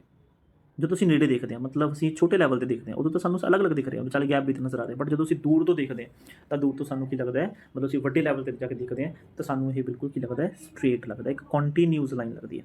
ਹੁਣ ਦੇਖੋ ਇਹਨੂੰ ਸਮਝਾਂਗੇ ਆਪਾਂ। A dotted line view from a distance appear continuous to us but is not continuous in reality as it is. Quantization ਦਾ ਕੰਸੈਪਟ ਹੈ ਬੱਚੇ। ਜਦੋਂ ਅਸੀਂ ਬਹੁਤ ਮਾਈਕਰੋਸਕੋਪਿਕ ਲੈਵਲ 'ਤੇ ਦੇਖਦੇ ਹਾਂ ਤਾਂ ਸਾਨੂੰ ਥੋੜ੍ਹੇ ਬਹੁਤ ਜਿਹੜੇ ਚੇਂਜਸ ਹੁੰਦੇ ਨੇ ਉਹ ਸਾਨੂੰ ਨਜ਼ਰ ਆਉਂਦੇ ਵੀ ਹਾਂ ਯਾਰ ਇਹਦੇ ਵਿੱਚ ਗੈਪ ਹੈਗਾ, ਹੈ ਨਾ। ਬਟ ਜਦੋਂ ਅਸੀਂ ਚਾਰਜ ਨੂੰ ਵੱਡੇ ਲੈਵਲ ਦੇ ਉੱਪਰ ਡੀਲ ਕਰਦੇ ਹਾਂ, ਉਹਦੇ ਨਾਲ ਉਹਨੂੰ ਸਟੱਡੀ ਕਰਦੇ ਹਾਂ, ਫਿਰ ਸਾਨੂੰ ਇਹ ਮਾਈਨਰ ਚੇਂਜਸ ਨਜ਼ਰ ਨਹੀਂ ਆਉਂਦੇ ਅਤੇ ਅਸੀਂ ਇਹਨੂੰ ਕੀ ਕਰਦੇ ਨੇ, ਇਗਨੋਰ ਕਰਦੇ ਨੇ। ਠੀਕ ਹੈ, ਥੋੜ੍ਹਾ ਜਿਹਾ ਧਿਆਨ ਨਾਲ ਸੁਣੀ ਚੱਲੋ, ਫਿਰ ਤੁਹਾਨੂੰ ਹੋਰ ਗੱਲਾਂ ਕਲੀਅਰ ਹੋਣਗੀਆਂ। As many points are very closer to each other normally gives an impression of a continuous line, many small charges taken together appear a continuous charge distribution। मैं एक word use ਕੀਤਾ ਸੀ ਕਿ quantization मतलब discrete, discrete ਦਾ ਮਤਲਬ ਹੁੰਦਾ not continuous। ਠੀਕ ਹੈ, ਮਤਲਬ ਕੁਝ continuous ਕੁਝ discrete ਹੀ values ਨੇ, ਉਹਨਾਂ ਦੇ ਵਿਚਕਾਰ ਕੀ ਹੈ, ਗੈਪ ਹੈ। ਬਟ ਜਦੋਂ ਕਹਿੰਦੇ ਅਸੀਂ ਬਹੁਤ ਸਾਰੇ ਚਾਰजेस ਦੀ ਗੱਲ ਕਰਦੇ ਹਾਂ, ਇੰਨੇ ਜ਼ਿਆਦਾ ਚਾਰजेस ਦੀ ਗੱਲ ਕਰਦੇ ਹਾਂ, ਤਾਂ ਬਹੁਤ ਵੱਡੇ ਲੈਵਲ 'ਤੇ ਗੱਲ ਕਰਦੇ ਤਾਂ ਉਹਨਾਂ ਦੇ ਇਨ ਬਿਟਵੀਨ ਦਾ ਜਿਹੜਾ ਗੈਪ ਹੈ ਬਹੁਤ ਛੋਟਾ ਹੁੰਦਾ ਅਤੇ ਸਾਨੂੰ ਨਜ਼ਰ ਨਹੀਂ ਆਉਂਦਾ। ਜਿਵੇਂ ਆਪਾਂ ਡਾਟ ਲਾਈਨ ਵਾਲੀ ਗੱਲ ਕੀਤੀ ਹੈਗੀ ਤਾਂ ਡਾਟ ਲਾਈਨ ਹੈ, ਬਟ ਦੂਰੋਂ ਦੇਖਦੇ ਫਿਰ ਸਾਨੂੰ ਕੀ ਲੱਗਦੀ ਹੈ, ਸਾਨੂੰ ਲੱਗਦੀ ਹੈ ਇੱਕ ਸੋਲਿਡ ਲਾਈਨ ਲੱਗਦੀ ਹੈ, ਇੱਕ ਸਟ੍ਰੇਟ ਲਾਈਨ, ਸੋਲਿਡ ਲਾਈਨ। ਠੀਕ ਹੈ ਜੀ, ਅਤੇ ਐਜ਼ ਇਟ ਇਜ਼ ਕੁਆਂਟਾਈਜੇਸ਼ਨ ਦਾ ਕੰਸੈਪਟ ਹੈ। ਦੇਖੋ at the macroscopic level one deal with charges that are enormous compare to the magnitude of charge. ਕਹਿੰਦੇ ਜਦੋਂ ਆਪਾਂ ਚਾਰजेस ਦੀ ਗੱਲ ਕਰਦੇ ਹਾਂ ਮੈਕਰੋਸਕੋਪਿਕ ਦੇ ਨਾਲ, ਮੈਕਰੋਸਕੋਪਿਕ ਲੈਵਲ ਦੇ ਵਿੱਚ, ਮੈਕਰੋ ਦੇ ਵਿੱਚ, ਠੀਕ ਹੈ, ਤਾਂ ਉਹਦੇ ਵਿੱਚ ਕੀ ਹੈ, one deals with the charges that are enormous compare to the magnitude of charge. ਮਤਲਬ ਮੈਕਰੋ ਮਤਲਬ ਵੱਡੇ ਲੈਵਲ ਦੇ ਉੱਪਰ ਜਿਹੜਾ ਚਾਰਜ ਹੁੰਦਾ ਬੋਡੀਜ਼ ਦੇ ਉੱਪਰ, ਉਹ ਇੱਕ ਇਲੈਕਟ੍ਰੋਨ ਦੇ ਚਾਰਜ ਨਾਲੋਂ ਬਹੁਤ ਵੱਡਾ ਹੁੰਦਾ ਹੈ, ਬਹੁਤ ਵੱਡਾ। ਜਿਵੇਂ ਆਹ ਦੇਖੋ ਮੈਂ ਤੁਹਾਨੂੰ ਕਹਾ ਵੀ ਆਹ ਇੱਕ ਚਾਰਜ ਹੈ ਜੀ, ਕਿਹੜਾ ਚਾਰਜ ਹੈ ਇਹ, ਮੰਨ ਲਓ ਇਹ ਪ੍ਰੋਟੋਨ ਹੈ, ਠੀਕ ਹੈ, ਪ੍ਰੋਟੋਨ ਵੀ ਸੇਮ ਚਾਰਜ ਹੁੰਦਾ ਇਲੈਕਟ੍ਰੋਨ 1.6 × 10⁻⁹ ਚਲੋ ਇੰਨਾ ਕੋਲੋਂ। ਅਤੇ ਆਹ ਇੱਕ ਬੋਡੀ ਹੈ ਜੀ, ਇਸ ਬੋਡੀ ਦੇ ਉੱਪਰ ਬਹੁਤ ਸਾਰੇ ਕੀ ਹੈ, ਚਾਰजेस ਨੇ, ਬਹੁਤ ਸਾਰੇ ਚਾਰजेस ਨੇ। ਠੀਕ ਹੈ, ਇਹ ਹੋ ਗਿਆ ਜੀ ਚਾਰਜ। ਹੁਣ ਪ੍ਰੋਟੋਨ ਮੰਨ ਲਓ, ਇਲੈਕਟ੍ਰੋਨ ਮੰਨ ਲਓ, ਤੁਹਾਡੀ ਮਰਜ਼ੀ ਹੈ, ਮੰਨ ਲਓ ਇਲੈਕਟ੍ਰੋਨ ਮੰਨ ਲਓ ਜਾਂ ਪ੍ਰੋਟੋਨ ਮੰਨ ਲਓ, ਪ੍ਰੋਟੋਨ ਹੈ ਚਲੋ, ਠੀਕ ਹੈ। ਅਤੇ ਇਹਦੇ ਉੱਪਰ ਕੀ ਹੈ, ਬੋਡੀ ਦੇ ਉੱਪਰ ਬਹੁਤ ਸਾਰਾ ਕੀ ਹੈ, ਪੋਜ਼ੀਟਿਵ ਚਾਰਜ, ਇੱਥੇ ਵੀ ਬਹੁਤ ਪੋਜ਼ੀਟਿਵ ਚਾਰਜ ਹੈ। ਕਿੰਨਾ ਚਾਰਜ ਹੈ, ਮੰਨ ਲਓ 1 ਮਾਈਕਰੋਕੂਲਮ ਚਾਰਜ ਹੈ।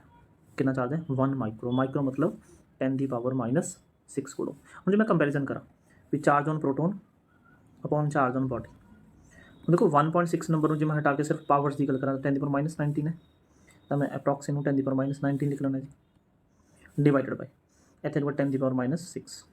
ਠੀਕ ਹੈ ਜੀ, ਇਹ 6 ਉੱਪਰ ਜਾਊਗਾ ਤਾਂ ਚਾਰਜ ਔਨ ਇਲੈਕਟ੍ਰੋਨ ਜਾਂ proton sorry is equal to ਕਿੰਨਾ ਆਜੂਗਾ, 10 ਦੀ ਪਾਵਰ ਹੀ ਆ ਜਾਊਗਾ -13, ਉੱਪਰ ਜਾ ਕੇ ਪਲੱਸ ਹੋ ਜਾਊਗਾ ਨਾ, ਤਾਂ ਇਹ ਆ ਗਿਆ ਚਾਰਜ ਔਨ ਬੋਡੀ।